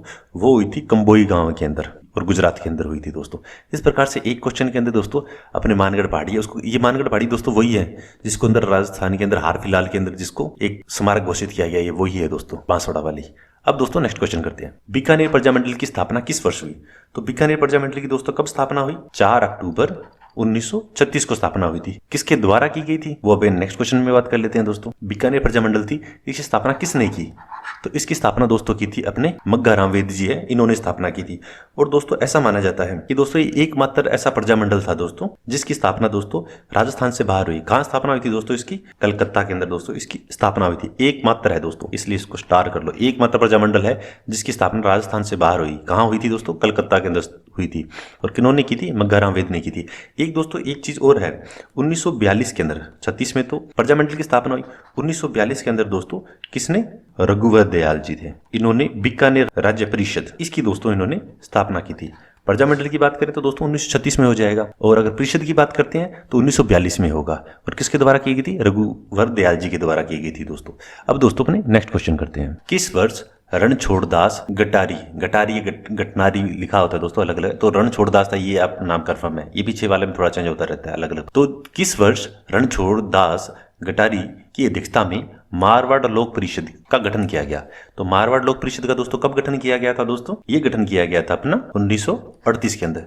देखो दोस्तों जो क्वेश्चन कर रहे हैं ये राजस्थान बोर्ड के बुक्स के क्वेश्चन है, इसलिए काफी इंपॉर्टेंट हो जाते हैं। नेक्स्ट क्वेश्चन है दोस्तों, एक ही आंदोलन को गति देने वाले हजारों आदिवासी उदयपुर में एकत्रित होकर महाराणा को कितने सूत्रीय मांग पत्र दिया? ये क्वेश्चन इंपॉर्टेंट हो जाता है दोस्तों। अच्छा कितनी सूत्री था दोस्तों? तो ये अपना था दोस्तों 21 सूत्री। अब बात है कि एक ही आंदोलन क्या था? तो एक ही आंदोलन दोस्तों ये कब स्टार्ट हुआ था? ये स्टार्ट हुआ था अपना 5 मई 1922 को दोस्तों ये स्टार्ट हुआ था। और स्टार्ट किसने किया था दोस्तों? मोतीलाल तेजावत जी ने। और कहां से स्टार्ट किया था दोस्तों? ये स्थान इंपॉर्टेंट हो जाता है दोस्तों क्योंकि ये पूछा हुआ है, पूछ लेते हैं। तो ये स्टार्ट हुआ था दोस्तों अपना लिलूडी बडली, इस स्थान से दोस्तों मोतीलाल तेजावत जी है, इन्होंने इसकी स्टार्टिंग किया था दोस्तों। स्थान तो ये था, कब किया था? 5 मई 1922 को, क्योंकि एक ही आंदोलन दोस्तों इंपॉर्टेंट है। और ये किससे संबंधित है दोस्तों? तो जो आदिवासी थे दोस्तों ये उनसे अपना संबंधित है। और जो 21 सूत्री जो मांग थी दोस्तों, कौन से थे महाराणा थे उस वक्त दोस्तों? उस वक्त थे अपने फतेह सिंह जी। फतेह सिंह जी को दोस्तों 21 सूत्री मांग का ज्ञापन दिया गया था दोस्तों। तो दोस्तों ये अपना एक ही आंदोलन है, कंफ्यूज मत हो जाना दोस्तों। एक तो एक ही आंदोलन है और एक दोस्तों आपका एक का आंदोलन है। जो दोस्तों आपका एक आंदोलन था ये कहां स्टार्ट हुआ था दोस्तों? ये हुआ था अवध के अंदर। और ये कब हुआ था? 1921 के अंदर। एक का आंदोलन तो 1921 के अंदर हुआ था दोस्तों, और जो एक ही आंदोलन है ये दोस्तों 1922 के अंदर स्टार्ट हुआ था। दोनों में फर्क है दोस्तों, ये मोतीलाल तेजावत जी थे और जो ये एक आंदोलन है दोस्तों मदारी पासी ने स्टार्ट किया था दोस्तों। अब दोस्तों अपने नेक्स्ट क्वेश्चन करते हैं, राजस्थान के किस किसान आंदोलन की चर्चा लंदन के हाउस ऑफ कॉमन्स में भी हुई? तो लंदन के हाउस ऑफ कॉमन्स में किसकी चर्चा हुई थी दोस्तों? वो दोस्तों चर्चा हुई थी अपनी शेखावटी आंदोलन की। अब जो दोस्तों 4 आंदोलन लिखे हैं तो थोड़ा सा अपने इनके बारे में डिटेल में डिस्कशन कर लेते हैं दोस्तों। तो दोस्तों इसमें सबसे पहले अगर बात करते हैं अलवर की, तो जो अलवर किसान आंदोलन था दोस्तों ये कब हुआ था? तो दोस्तों ये कहते हैं 1924 के आसपास हुआ था। ये किससे संबंधित था दोस्तों? बिल्कुल शॉर्ट में बात कर रहे हैं। तो ये किससे संबंधित था दोस्तों? किसान थे। किसान काफी परेशान हो गए थे, जंगली सूर आते थे, फसलें खराब हो जाते थे। किसान चाहते थे कि हम सूरों को मार दें ताकि वो फसलें खराब ना करें, इसलिए दोस्तों किसानों ने आंदोलन किया था और अंततः किसानों को दोस्तों ये स्वीकृति मिल गई थी। ये तो अलवर किसान आंदोलन था। बेगू किसान आंदोलन की दोस्तों अपनी बात करते हैं तो बेगू किसान आंदोलन दोस्तों 1921 से 24 तक चला था दोस्तों बेगू किसान आंदोलन। और एक बेगू किसान आंदोलन दोस्तों किसने चलाया था? वो चलाया था दोस्तों अपना राम नारायण चौधरी जी ने चलाया था। मैं लिख देता हूं, चलो नाम तो इंपॉर्टेंट है। तो ये चलाया था दोस्तों अपना राम नारायण चौधरी जी ने। राम नारायण चौधरी ने चलाया था। कहां से चलाया था दोस्तों? ये अपना मेनाल से इन्होंने स्टार्ट किया था। उसके बाद में ये था क्या दोस्तों? वही बात है, ज्यादातर किसान आंदोलन दोस्तों लाग बाग बहुत ज्यादा लेते थे, उनसे ब्याज बहुत लिया जाता था, उन पे अत्याचार बहुत होता था, उससे रिलेटेड दोस्तों ये ज्यादातर किसान आंदोलन हुए थे। तो जो लाग बाग बहुत ज्यादा थी दोस्तों, इस वक्त क्या हुआ था, जो यहाँ के किसान थे, मतलब जो बेगू के जो ठेकेदार थे, मतलब या ठिकानेदार कह सकते हैं, जो बेगू के ठिकानेदार थे दोस्तों वो कौन थे? अनूप सिंह जी थे। उन्होंने समझौता कर लिया किसानों के साथ में कि ठीक है आपकी लाग बाग हम कम कर देंगे। पर जो मेवाड़ के महाराणा थे दोस्तों, महाराणा ने क्या किया? उन्होंने ये समझौता निरस्त कर दिया कि हम तो इस समझौते को नहीं मानते हैं जी। उन्होंने कहा तो जो बोलेविक जो क्रांति हुई थी, उन्होंने कहा था ये तो बोलेविक क्रांति है, इसका कोई अस्तित्व है ही नहीं। उन्होंने इसको नहीं माना था दोस्तों। फिर दोस्तों वही इंपॉर्टेंट चीज होती है, मीटिंग करते हैं। तो सभी किसानों ने मीटिंग की थी दोस्तों। तो उस वक्त क्या हुआ था? 13 जुलाई 1923 को दोस्तों वहां पर जो ट्रेंच थे, ट्रेंच ने गोलियां चला दी थी। 2 अपने जो इंपॉर्टेंट पर्सन है दोस्तों वो शहीद हो गए थे। एक तो आपके रूपा जी हो गए थे, एक आपके कृपा जी, ये 2 दोस्तों शहीद हो गए थे। उसके बाद के अंदर 1924 में लगभग कम कर दी गई थी। ये दोस्तों शॉर्ट के अंदर बेगू किसान आंदोलन था अपना। बिजोलिया किसान आंदोलन की बात करते हैं दोस्तों, तो बिजोलिया किसान आंदोलन दोस्तों आपको पता है ये स्टार्ट हुआ दोस्तों अपना 1897 को स्टार्ट हुआ था और 1941 तक चला था। सबसे बड़ा माना जाता है दोस्तों, 44 साल तक दोस्तों ये आंदोलन चला था। 3 चरण दोस्तों इसके रहे थे। जो पहला चरण था दोस्तों इसका, वो पहला चरण तो रहा था 1897 से 16 तक। इसका किसने नेतृत्व किया था दोस्तों? इसका किया था साधु सीताराम जी ने। उसके बाद दूसरा था 16 से लेके 23 का, इसका विजय सिंह पथिक जी ने किया था। उसके बाद 23 से 41 का था दोस्तों, इसका मणिकालाल वर्मा जी, हरिभाऊ, जमुनालाल बजाज, रामनारायण चौधरी है इत्यादि हैं, उन्होंने दोस्तों इसका नेतृत्व किया था बिजोलिया का। और जो शेखावाटी किसान आंदोलन की बात करते हैं दोस्तों, ये चला था अपना 1931 से लेके 1947 तक, ये अपना जयपुर में चला था दोस्तों, ठीक है। और जो बाकी अगर जो ऊपर वाले बात करते हैं, अलवर वाला दोस्तों, अलवर हो ही गया। बिजोलिया और बेगू ये मेवाड़ के ठिकाने थे दोस्तों। प्रजामंडल के संबंध में किस महानायक ने कहा कि किसी स्थान पर जन आंदोलन तभी प्रारंभ हो सकता है जब वहां की जनता तैयार हो? ये बात किसने कही थी? तो दोस्तों ये बात कही थी पंडित जवाहरलाल नेहरू जी, उन्होंने कही थी। नेक्स्ट क्वेश्चन करते हैं, ये दोस्तों इंपॉर्टेंट क्वेश्चन है अपना। अंजना देवी चौधरी, ये क्वेश्चन पूछते हैं इसलिए, रमा देवी जी, नारायणी देवी वर्मा जैसी जो महिलाएं थी दोस्तों, इन महिलाओं का किस किसान आंदोलन से दोस्तों संबंध रहा था? तो कौन से किसान आंदोलन से दोस्तों इनका संबंध रहा था अपना? इनका संबंध रहा था बिजोलिया किसान आंदोलन, जो भी ऊपर बात की थी ना 3 चरणों के अंदर चला था जो दोस्तों, ये वही बिजोलिया आंदोलन है जो, तो इससे इन तीनों का संबंध रहा था दोस्तों। नेक्स्ट क्वेश्चन करते हैं, सूरों से संबंधित राजस्थान में कौन सा किसान आंदोलन रहा था? अभी दोस्तों ऊपर अपनों ने बात की थी, सूरों से किसी का रहा था दोस्तों? इसका संबंध रहा था अलवर से। कब हुआ था दोस्तों? 1924 के अंदर दोस्तों ये आंदोलन हुआ था। नेक्स्ट क्वेश्चन है दोस्तों, जरायम पेशा कानून किस वर्ष समाप्त हुआ था? तो दोस्तों ये समाप्त तो 1952 के अंदर हुआ था, पर कानून था क्या वो थोड़ा जान लेते। ये स्टार्ट कब हुआ था दोस्तों? ये स्टार्ट हुआ था 1930 के अंदर। और किससे संबंधित है दोस्तों? ये अपना जो मीना जनजाति जी हैं अपने, ठीक है, एसटी यानी शेड्यूल्ड ट्राइब्स के अंदर होते हैं जो मीना अपने, तो जो मीना जाति के जो लोग थे दोस्तों, उन पे अंग्रेजों के द्वारा ये एक्ट लागू किया गया था दोस्तों। बहुत ही घिनौना एक्ट था दोस्तों, आप जानोगे तो आपको सोचोगे कितने अंग्रेज बुरे थे। तो उन्होंने एक्ट में क्या किया था दोस्तों? उस वक्त ये किया गया था, जो 12 वर्ष से जो ऊपर है इनका, ठीक है, 12 वर्ष से कोई भी ऊपर है, तो 12 वर्ष से जो भी ऊपर होगा वो थाने में आएगा, अपनी हाजिरी लगा के जाएगा दोस्तों। इस तरह से ये कानून था दोस्तों, बहुत ही घटिया कानून था दोस्तों। ये कानून, सारे कानून ही जो अंग्रेजों के थे सारे घटिया ही थे, तो ये तो होना ही था। तो ऐसा किया गया था कि जो बिना जनजाति की जो अपने लोग थे उनको क्या किया गया कि 12 वर्ष से ऊपर हो गए सारे थाने के अंदर आएंगे। बाद के अंदर 1947 के आसपास बंद कर दिया गया महिलाओं बच्चों का। और पूर्ण रूप से कब समाप्त हुआ दोस्तों? ये 1952 को समाप्त हुआ था। और इन्होंने उस वक्त मीना जो अपने जनजाति के जो लोग थे दोस्तों, उनको उन्होंने दोस्तों आपराधिक जनजाति घोषित कर रखा था, इसलिए दोस्तों इनको बुलाया जाता था इस तरीके से दोस्तों। जरायम जो पेशा कानून था दोस्तों, ये कानून था अपना। थोड़ा सा उन्होंने जान लिया ताकि अगर दोबारा सुने तो अपने को थोड़ी सी ये कहानी याद आ जाएगी। नेक्स्ट क्वेश्चन करते हैं दोस्तों, नानक भील की मृत्यु किस संगठित किसान आंदोलन के अंदर हुई? तो नानक भील जी है, उनकी मृत्यु दोस्तों किसके अंदर हुई थी दोस्तों? इनकी मृत्यु हुई थी दोस्तों बूंदी किसान आंदोलन। जो बूंदी किसान आंदोलन दोस्तों, उनसे नानक भील जी है, उनका संबंध रहा है दोस्तों। अब दोस्तों बूंदी आंदोलन कब स्टार्ट हुआ वो बात कर लेते हैं। तो बूंदी आंदोलन दोस्तों 1926 के अंदर स्टार्ट हुआ था दोस्तों। इसी आंदोलन को दोस्तों क्या कहा जाता है? इसी आंदोलन को बूंदी आंदोलन कहा जाता है। इसी आंदोलन को दोस्तों बर्ड किसान आंदोलन भी कहा जाता है दोस्तों। और इसका नेतृत्व कौन कर रहे थे? पंडित नैनूराम जी है, वो इसका दोस्तों नेतृत्व कर रहे थे। और इसी आंदोलन के तहत दोस्तों जो नानक भील जी थे दोस्तों, उनकी मृत्यु हो गई थी। और ये आंदोलन कब समाप्त हो गया था दोस्तों? ये आंदोलन अपना समाप्त हो गया था 1943 को, ये समाप्त हो गया था दोस्तों।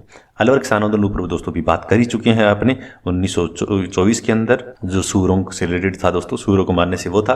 बेगू किसान आंदोलन दोस्तों वो भी अपने बात कर चुके हैं, जिसे बलोची क्रांति कहा गया था। मेवाड़ के राणा ने दोस्तों मना कर दिया गया था और ठिकानेदार अनूप सिंह ने दोस्तों उसमें किया था। इससे संबंधित कौन थे दोस्तों? रूपा जी और कृपा जी, जो अपने महान थे, उनको वो शहीद हो गए दोस्तों, इनका संबंध रहा था। भरतपुर आंदोलन की बात करते हैं दोस्तों। अब एक ये बचा है, ऊपर वाले 3 की कर ली, इसकी ओर कर लेते हैं। तो दोस्तों जो भरतपुर किसान आंदोलन है दोस्तों, ये अपना 23 नवंबर 1931 को दोस्तों ये स्टार्ट हुआ था। और इसका मैन कौन थे? इसके मैन थे भोजो जी लंबरदार। भोजो जी लंबरदार है दोस्तों, वो मैन थे इसमें। नेतृत्व किन्होंने किया था? इन्होंने किया था दोस्तों। और ये किस लिए लागू हुआ था दोस्तों? एक नया भू बंदोबस्त कानून लागू किया गया और उसका विरोध कर रहे थे किसान दोस्तों। ये उससे संबंधित दोस्तों अपना भरतपुर किसान आंदोलन था दोस्तों। इसके अंदर ऐसा था कि जो खालसा भूमि होती थी उस वक्त दोस्तों, उसको स्थायी स्वामित्व दिया होता था। और उसको स्थायी स्वामित्व दिया हुआ था दोस्तों, उसको क्या बोलते थे? उसे बोलते थे दोस्तों उस वक्त विशेदार। अब बोलते हैं ना विश्वेदार बोलते हैं क्या कुछ है, तो विशेदार था दोस्तों, उसको वो बोलते थे उस वक्त। तो ये उससे संबंधित है, यानी नए जो आपके भू बंदोबस्त कानून थे उनको लागू कर रहे थे, उससे संबंधित दोस्तों भरतपुर किसान आंदोलन था। अब दोस्तों नेक्स्ट क्वेश्चन है, वो यूबी ऊपर बात की थी। रूपा जी और अपने कृपा जी। तो इनका संबंध किस आंदोलन से रहा है? इनका संबंध दोस्तों बेगू किसान आंदोलन है, उससे संबंध रहा है। बाकी तो ये अलवर आंदोलन बूंदी और भरतपुर पर कर ही चुके हैं दोस्तों। नेक्स्ट क्वेश्चन करते हैं। चांदनी चौक में लॉर्ड हार्डिंग पर बम फेंकने वाले रास बिहारी बोस के साथ निम्न में से कौन शामिल था? तो इनके साथ दोस्तों कौन शामिल थे? इनके साथ शामिल थे दोस्तों अपने जोरावर सिंह जी। जोरावर सिंह जी थी दोस्तों, वो इसमें शामिल थे। अब क्या कुछ है दोस्तों वो बात कर ले। कब बम फेंका गया था दोस्तों? 1912 के अंदर फेंका गया था उस वक्त। और अब जो बाकी नाम है इनके बारे में बात कर लेते हैं। तो दोस्तों ये जो 3 नाम है ये एक फैमिली के नाम है। केसरी सिंह जो बराड़ जी की बात करते हैं, ये केसरी सिंह बराड़ जी के दोस्तों पुत्र थे, ये केसरी सिंह बराड़ जी के भाई थे। तो ये काफी इंपॉर्टेंट है, ये चारों नाम ही इंपॉर्टेंट है। अब बात कर लेते हैं थोड़ी सी इसके अंदर। तो दोस्तों जो कुंवर प्रताप थे दोस्तों, केसरी सिंह जो बराड़ थे इनके दोस्तों पुत्र थे। जो लॉर्ड हार्डिंग वाला जो केस था दोस्तों उससे संबंधित थे। इनको दोस्तों 5 साल की सजा सुनाई गई थी। कहाँ भेज दिया गया था दोस्तों? इनको भेज दिया था अपने बरेली जेल के अंदर दोस्तों, इनको भेज दिया गया था। वहां पर दोस्तों इन पे खूब अत्याचार किए गए और उसी अत्याचार के अंदर दो यातनाओं के अंदर दोस्तों इनके देहांत हो गया था, ये शहीद हो गए थे दोस्तों ऐसा माना जाता है कि सबसे कम उम्र के दोस्तों ये क्रांतिकारी थे दोस्तों। जब इनको प्रताड़ना दी जा रही थी दोस्तों, उनसे जब पूछा जा रहा था कि आप गवाह बन जाओ हमारे, तो दोस्तों अंग्रेजों ने इनको लालच दिया था। ठीक है, लालच देके क्या कहा था? इनको कहा था कि तुम्हारी माँ रो रही है, तुम उसके लिए कुछ नहीं करोगे। तो जो कुंवर प्रताप थे दोस्तों, इन्होंने कहा था मेरी माँ रोती है तो उसे रोने दो, मेरी माँ रोती है तो उसे रोने दो, जिससे सैकड़ों जो माताएं हैं उनको ना रोना पड़े। यदि मैंने मेरे दिल का भेद खोल दिया है तो यह मेरी वास्तविक वृत्ति होगी, और अगर मेरी माता पर यह अमिट कलंक रहेगा दोस्तों। इस प्रकार से दोस्तों ये थे, इन्होंने जबान नहीं खोली थी और ये शहीद हो गए थे दोस्तों। उसके बाद केसरी सिंह बराड़ जी की बात करते हैं दोस्तों। तो केसरी सिंह बराड़ है दोस्तों काफी इंपॉर्टेंट पर्सन रहे हैं, राजस्थान केसरी के नाम से दोस्तों ये जाने जाते हैं, अपने को पता ही है। और ऐसा माना जाता है कि पूरा परिवार इनका शहीद हो गया। वही देखो, जो भाई था, भाई हो गया, पुत्र हो गया, खुद हो गए, तो ये सारे दोस्तों इसमें शहीद हो गए थे दोस्तों। और केसरी सिंह बराड़ है दोस्तों, इनका संबंध किससे रहा है? वीर भारत सभा। तो वीर भारत सभा से दोस्तों केसरी सिंह बराड़ इनका संबंध रहा था। 1910 के अंदर दोस्तों ये सभा बनाई, किसके साथ दोस्तों बनाई गई थी? ये बनाई गई थी गोपाल सिंह खरवज के साथ मिलके इन्होंने ये वीर भारत सभा बनाई थी। ये काफी इंपॉर्टेंट है दोस्तों, क्वेश्चन काफी बार आता है ये। तो इस प्रकार से दोस्तों केसरी सिंह बराड़ काफी इंपॉर्टेंट थे दोस्तों। अब अर्जुन लाल सेठी जी की बात करते हैं, तो ये भी दोस्तों काफी इंपॉर्टेंट है। इन्होंने दोस्तों कहते हैं कि आपके जयपुर से संबंधित थे। 1907 में दोस्तों इन्होंने जैन शिक्षा सोसाइटी की स्थापना की थी। और 1908 के अंदर दोस्तों तो ये कहाँ शिफ्ट हो गई थी? ये अपनी जयपुर में शिफ्ट कर दी थी इन्होंने, जैन वर्धन पाठशाला के नाम से दोस्तों। और इनको दोस्तों इन्होंने भी सजा काटी थी, कितने 7 वर्ष की सजा काटी थी दोस्तों इन्होंने। दोस्तों एक सेठी और मोतीचंद थे, बिहार के निजाम थे दोस्तों। निजाम के बहन थे आपके, कौन थे? भगवान दास जी। उनकी हत्या के आरोप में दोस्तों 1914 में दोस्तों बेलूर की जेल में इनको भेज दिया गया था। और ऐसा माना जाता है कि अंत के अंदर लोगों को पता नहीं था ये हिंदू है मुसलमान है, तो मुसलमान समझ के दोस्तों इनको दफना दिया गया था। तो ये काफी इंपॉर्टेंट ये भी पर्सनैलिटी रहे हैं दोस्तों। और इनकी कुछ पुस्तकें हैं जो इंपॉर्टेंट है, एग्जाम में आती है दोस्तों। एक तो दोस्तों इनकी पुस्तक है शुद्र मुक्ति है दोस्तों इनकी पुस्तक, और एक इनकी है पार्श्व यज्ञ, और एक है मदन पराजय। ये 3 बुक्स दोस्तों इनकी है अर्जुन लाल सेठी जी, काफी इंपॉर्टेंट है दोस्तों। इस प्रकार से दोस्तों ये क्वेश्चन अपन कर लिया। नेक्स्ट क्वेश्चन करते हैं। चेतावनी रचूटिया प्रसिद्ध सोरठ लिखकर मेवाड़ के महाराणा को ब्रिटिश शासन के विरुद्ध किसने सचेत किया था? वो यही है दोस्तों, केसरी सिंह बराड़ जी हैं दोस्तों। इन्होंने चेताया था। और कौन से महाराणा थे दोस्तों? महाराणा फतेह सिंह जी थे। फतेह सिंह जी दोस्तों दिल्ली जा रहे थे, उन्होंने इनको याद करवाया कि आप उस मेवाड़ से बिलोंग करते हो जिससे महाराणा प्रताप बिलोंग करते थे। इस तरह से इन्होंने ऐसी बातें लिखी कि उसको देख के ये खुद को गलानी आ गई और ये दिल्ली दरबार में दोस्तों शामिल नहीं हुए थे। और बाकी तो अपने ऊपर इन्होंने केसरी सिंह बराड़ जी के अपने बारे में बात ही कर ली है दोस्तों। तो इन्होंने जो ये सौराठ लिखा था, तो ये किस भाषा में लिखा था दोस्तों? ऐसा कहा जाता है डिंगल भाषा के अंदर। डिंगल भाषा के अंदर दोस्तों इन्होंने लिखा था, और डिंगल भाषा के दोस्तों ये कवि माने जाते थे। इसके अलावा दोस्तों इन्होंने एक अश्व घोष जो है उनका एक बुद्ध चरित्र है, उसका हिंदी में दोस्तों इन्होंने अनुवाद भी किया था। उसके अलावा इन्होंने कुछ लिखे जैसे प्रताप चरित्र, दुर्गा चरित्र, रूठी रानी, जसवंत चरित्र, राज चरित्र इत्यादि हैं दोस्तों, इनकी रचनाएं की थी। काफी कुछ है दोस्तों, इंपॉर्टेंट क्वेश्चन है, काफी इंपॉर्टेंट है। डिटेल में कभी किसी दूसरे पार्ट में करेंगे, शॉर्ट में कर लिया। आजादी से पूर्व राजस्थान में जो सामाजिक शैक्षणिक सुधार हुए हैं दोस्तों, उनके बारे में आज जो राजस्थान बोर्ड्स की जो क्वेश्चंस है उन क्वेश्चंस पे अपने बात करेंगे। तो दोस्तों पहला क्वेश्चन है अपना, राजस्थान में सर्वप्रथम किस राज्य में कन्या वध को गैर कानूनी घोषित किया गया था? तो कौन से राज्य में, यानी उस हिसाब से बात हो रही है, तो कौन सी रियासत के अंदर दोस्तों गैर कानूनी घोषित किया गया था? वो किया गया था कोटा के अंदर। कोटा के अंदर है, सबसे पहले किया गया था, कोटा में किया गया था 1833 के अंदर किया गया था। उसके बाद में किया गया था 1834 के अंदर बूंदी के अंदर। और उस वक्त अगर बात करते हैं कि कौन थे, तो लॉर्ड विलियम बेंटिक। ये बेंटिक जो थे अपने, ये जीजी थे, ठीक है, गवर्नर जनरल जो बात कर रहे थे वो थे।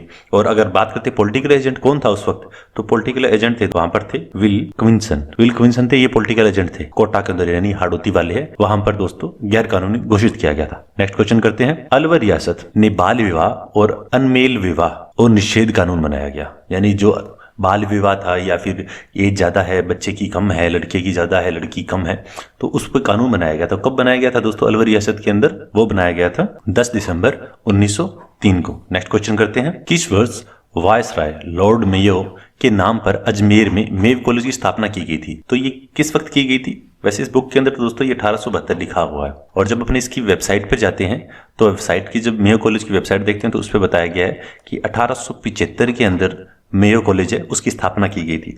और किसके द्वारा स्थापना की गई थी? तो उसमें लिखा गया है दोस्तों Richard book 6th earl Mayo, इनके द्वारा 1875 में इसकी स्थापना की गई थी। और ये ओनली बॉयज के लिए दोस्तों कॉलेज है, ये कॉलेज बनाया गया था। और जो लॉर्ड मेयो थे ये कब से कब तक थे दोस्तों? वायसराय की बात करते हैं तो ये 1869 से लेके 1872 तक। ये सारी इंफॉर्मेशन जो मेयो कॉलेज की वेबसाइट है उस पे दी गई है। और वैसे मेयो के लिए किस लिए कॉलेज बनाया गया था? जो राजपुताना था अपना, तो राजपुताना के जो यहाँ के राजकुमार थे उनको शिक्षा देने के लिए दोस्तों ये मेयो कॉलेज बनाया गया था। नेक्स्ट क्वेश्चन की बात करते हैं अब। किस वर्ष डाकन प्रथा को गैर कानूनी घोषित किया गया था? तो सबसे पहले ये जानना जरूरी है कि डाकन प्रथा होती क्या है। नॉर्मली ऐसे ही कुछ अंधविश्वास थे कि जो कुछ स्त्रियां थी यानी कुछ महिलाएं हैं जो कि तंत्र विद्या का प्रयोग करके जो छोटे शिशु थे उनको मार देते थे, इस प्रकार का अंधविश्वास चलता था। और उसके रिगार्डिंग काफी ज्यादा हत्याएं होती थी जिनको महिलाओं को डाकन घोषित करके इस तरह से होता था। तो वो कब गैर कानूनी घोषित किया गया था? वो गैर कानूनी घोषित किया गया था 1853 के अंदर। और किस में किया गया था? तो 19वीं शताब्दी के अंदर यानी 1853 के अंदर मेवाड़ में गैर कानूनी घोषित किया गया था। और वहां के महाराणा कौन थे? वहां के महाराणा थे अपने स्वरूप सिंह जी। स्वरूप सिंह जी द्वारा कहां पर एक गैर कानूनी घोषित किया गया था? सबसे पहले गैर कानूनी घोषित किया गया था इसको खेरवाड़ा के अंदर। खेरवाड़ा कहां पड़ता है? खेरवाड़ा पड़ता है अपने वर्तमान में उदयपुर के अंदर। उदयपुर खेरवाड़ा है, वहां पर इसको गैर कानूनी घोषित किया गया था। किसके द्वारा? मेवाड़ के महाराणा के द्वारा। कौन थे महाराणा? स्वरूप सिंह थे दोस्तों। नेक्स्ट क्वेश्चन करते हैं। ब्रिटिश काल में किसके प्रयासों से प्रेरित होकर 1829 में लॉर्ड विलियम बेंटिक ने सती प्रथा को गैर कानूनी घोषित किया गया था? तो जो ये सती प्रथा थी ये किससे प्रभावित होकर लॉर्ड बेंटिक ने कानून बनाया था?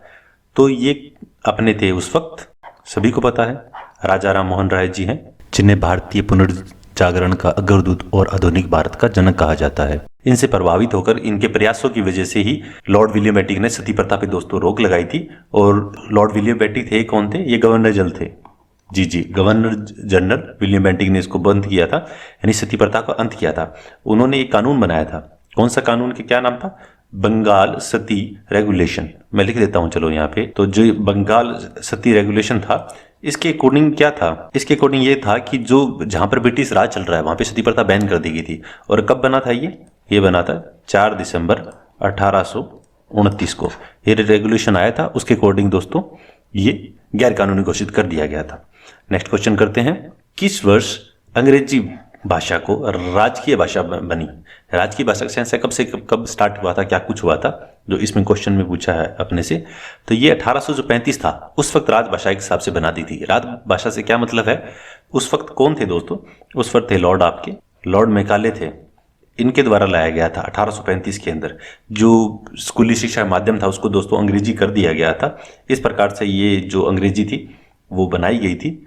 और अगर वर्तमान में बात करते हैं तो वर्तमान में राजभाषा कौन सी है? तो राजभाषा के लिए एक अधिनियम है, राजभाषा अधिनियम। यानी राजभाषा अधिनियम कब का है? ये 1963 का है। वर्तमान परिप्रेक्ष्य की बात करते हैं 1963 के अकॉर्डिंग है दोस्तों। और इसके अकॉर्डिंग हिंदी अपनी राजभाषा रहेगी। और अब अंग्रेजी की बात करते हैं तो अंग्रेजी के लिए क्या सच कुछ भी नहीं है। राष्ट्रीय भाषा की बात करते हैं, राष्ट्रीय भाषा भी कोई भी नहीं है, सिर्फ राजभाषा की बात की है। तो राजभाषा हिंदी है अपनी। और 1967 का तो ये जो अधिनियम है, और 1967 के अंदर इसमें इंग्लिश को जोड़ दिया गया था। वर्तमान में आधिकारिक तौर पे बात करें तो कितनी भाषाएं हैं अपनी? तो ये अपनी 22 भाषाएं हैं। और कौन सी अनुसूची में है? तो ये अपनी 8वीं अनुसूची है, संविधान की 8वीं अनुसूची है। 8वीं अनुसूची में दोस्तों ये 22 भाषाएं हैं। नेक्स्ट क्वेश्चन करते हैं। जल जंगल जमीन आंदोलन किसने चलाया? तो ये जल जंगल जमीन आंदोलन किसने चलाया था? तो इस आंदोलन का संबंध माना जाता है अपने मामा बालेश्वर दयाल से। तो जो मामा बालेश्वर दयाल जी थे जो अपने, इनका जन्म 1905 को हुआ था। कहाँ हुआ था? उस वक्त जो संयुक्त अपना प्रांत था, अपना अवध और संयुक्त प्रांत था, उसके अंदर हुआ था। वर्तमान की बात करें तो इटावा जिला है, जो इटावा जिला के अंदर हुआ था। और मृत्यु कब हुई थी इनकी? इनकी मृत्यु हुई थी 1998 के अंदर। इनके द्वारा जल जंगल जीवन आंदोलन है ये चलाया गया था, यानी राजस्थान एमपी के बीच के अंदर ये आंदोलन चलाया गया था। और अगर वैसे बात करते हैं भारत के अंदर बाद में जल जंगल जमीन का आंदोलन किससे संबंधित है, तो वो आंदोलन माना जाता है अपना कोमरम भीम को। कोमरम भीम है, इनको जल जंगल जमीन का नारा दिया था ऐसा माना जाता है। और कब दिया था? ये दिया था 1940 के अंदर। और ये कहाँ से संबंधित है? तो ये तेलंगाना अपना जो बना हुआ है ना अभी, जो नया राज्य बनाया था, तो तेलंगाना से इनका संबंध रहा था। और किसके विरुद्ध चलाया था इन्होंने कहा था कि जो जल जंगल जमीन है ये सब हमारे आदिवासी हैं, हमारा अधिकार है, जो भी संपूर्ण संसाधन है ये सब पे हमारा ही अधिकार है, इन्होंने ये कहा था। और जो हैदराबाद के जो उस वक्त के निजाम थे उनके विरुद्ध, जो असफ जाही जो वंश था उसके विरुद्ध उन्होंने आवाज उठाई थी। किन्होंने उठाई थी? इन्होंने उठाई थी। अगर बात करते हैं जल जंगल जीवन आंदोलन किसने चलाया, तो ये आज मामा बालेश्वर आ जाएगा। और ये नारा किसने दिया? तो कोमरम भीम ने दिया। कब दिया? 1940 के अंदर। कहां से संबंधित थे? ये तेलंगाना से संबंधित थे, जो कि हैदराबाद रियासत के अंदर था उस वक्त। अब अपने नेक्स्ट क्वेश्चन करते हैं दोस्तों। जीवन कुटीर नामक संस्थान की स्थापना किसने की? तो जीवन कुटीर की स्थापना की थी हीरालाल शास्त्री जी ने। तो हीरालाल शास्त्री जी थे, इन्होंने जीवन कुटीर की स्थापना की थी। ऐसा माना जाता है कि 1929 के अंदर हीरालाल शास्त्री जी जीवन कुटीर है इसकी स्थापना की थी। और इनके सहयोग किसने किया था? इनकी पत्नी थी रत्ना शास्त्री जी। तो रत्ना शास्त्री जी ने मिलकर एक जीवन कुटीर इसकी स्थापना की थी। जयपुर के पास के अंदर वंशली स्थान पे इसकी स्थापना की थी। उसके बाद में एक इनकी बेटी थी, इनकी बेटी थी करीबन कहते हैं 12-13 साल की बच्ची थी, उसकी मृत्यु हो गई थी। उसके बाद के अंदर 6 अक्टूबर 1935 यानी 1935 के अंदर ही करीबन अप्रैल के अंदर उसकी बेटी की मृत्यु हुई थी। उसके बाद में 6 अक्टूबर 1935 के अंदर श्री शांताबाई शिक्षा कुटीर इसकी स्थापना की गई थी। ये बाद में जाके अपनी वनस्थली विद्यापीठ बन गई थी। और कब बनी थी? 1943 के अंदर। और जीवन कुटीर है इसकी स्थापना कहते हैं 1929 में की गई थी। और शांताबाई शिक्षा कुटीर इसकी स्थापना 1935 को की गई थी। किनके द्वारा की गई थी? हीरालाल शास्त्री के द्वारा की गई थी। अब अपने नेक्स्ट क्वेश्चन करते हैं दोस्तों। अब दोस्तों नेक्स्ट क्वेश्चन करते हैं, नानाभाई खाट के शहीद होने के बाद पाठशाला के दूसरे अध्यापक जिसे पुलिस ने क्रूरता से पीटा तथा उन्हें वाहन के पीछे घीटना शुरू किया, तो वो कौन थे? वो थे अपने सांगा भाई दोस्तों। अब सांगा भाई कौन थे, ये घटना क्या थी, अपने थोड़ा उसको डिस्कशन कर लेते हैं। तो ये घटना तो अपनी है डूंगरपुर की। और उस वक्त डूंगरपुर के महारावल कौन थे? लक्ष्मण सिंह जी। लक्ष्मण जी उस वहाँ के महारावल थे। तो वहाँ पे एक व्यक्ति थे, उनका क्या नाम था? उनका नाम था भोगीलाल पांडे। भोगीलाल पांडे थे, एक स्कूल रन करते थे। स्कूल के अंदर जो अंग्रेजी शिक्षा लागू हो रखी थी, तो अंग्रेजी शिक्षा का विरोध करते थे ये। उसके लिए पर्चे बांटना, डेलियां निकालना, इस तरह से पर्चे पुर्चे बांटते थे ये उस वक्त। तो इनका स्कूल था, उसमें 2 टीचर थे। एक तो टीचर थे वहां पे नाना भाई खाट बोलते हैं, जो एक नाना भाई खाट थे, एक थे अपने सांगा भाई। ये दोनों टीचर थे, ये दोनों टीचर चला रहे थे। तो उस वक्त जब शिकायत हुई कि यहाँ पर ये विरोध किया जा रहा है, ये शिक्षा दी जा रही है, अपने भाषा के अंदर सब कुछ है, तो वहां पर कौन आए? वहां पर जो महारावल के पास जो अंग्रेजों की सरकार थी, उन्होंने महारावल पर संदेश भेजा। लक्ष्मण सिंह जी कुछ अपने व्यक्ति भेजे, वहां के जिला मजिस्ट्रेट थे, जो जिला अध्यक्ष थे, उनको भेजा। ये व्यक्ति वहां पर आए, आके इन्होंने कहा भी स्कूल बंद कर दो। नाना भाई खाट इनको भी कहा और सेगा भाई है इनको भी कहा। तो इन्होंने क्या जवाब दिया? सेगा भाई ने कहा, हम लोग कौन होते हैं अभी स्कूल बंद करने वाले? स्कूल तो पांडे जी चलाते हैं, वो जाने। यानी जो पांडे जी स्कूल था ना, इन्होंने ये जवाब दे दिया कि ये जाने, हम थोड़ी स्कूल बंद करेंगे। और इन्होंने बंद नहीं किया। तो जो जिलाध्यक्ष महोदय आए थे, यानी आज के वर्तमान की बात करें डीएम महोदय, जिलाध्यक्ष महोदय हैं, तो ये आए, इन्होंने गुस्सा आ गया। इन्होंने कहा कि चलो भाई इनको पीटो। तो इनको पीटना स्टार्ट कर दिया गया। तो पीटना स्टार्ट किया गया। तो उसके बाद के अंदर तो मना किया, तो इनको तो गोली चलाई, तो ये तो शहीद हो ही गए थे। उसके बाद में सेगा भाई थे दोस्तों, इनको जो जीप थी, जीप के पीछे बांध लो और घसीटो इनको। तो जब इन घसीटना स्टार्ट किया, तो वहां पे एक छोटी सी बालिका थी, बच्ची थी, कितने साल की? 13 साल की, मात्र 13 साल की। और क्या नाम था उनका? वो थी काली बाई। वो बच्ची ना हो क्या, वो तो शहीद है, महान व्यक्ति तो बन गया है उनका। तो जो काली बाई जी थी अपने, एक छोटी सी बच्ची थे, उन्होंने कहा भी तुम ऐसे कैसे ले जाओगे मेरे टीचर को, छोड़ो इन टीचर को।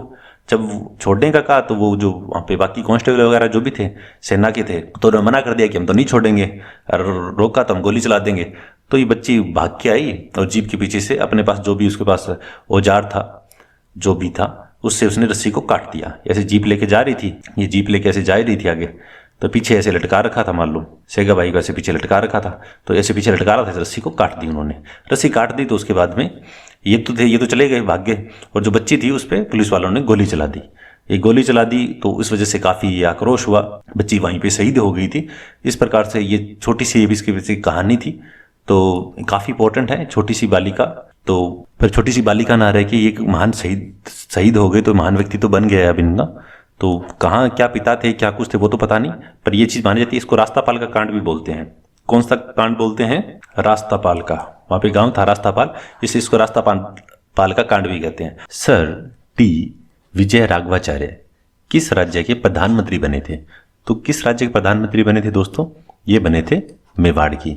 अब बात करते हैं सर टी विजय राघवाचार्य जी की।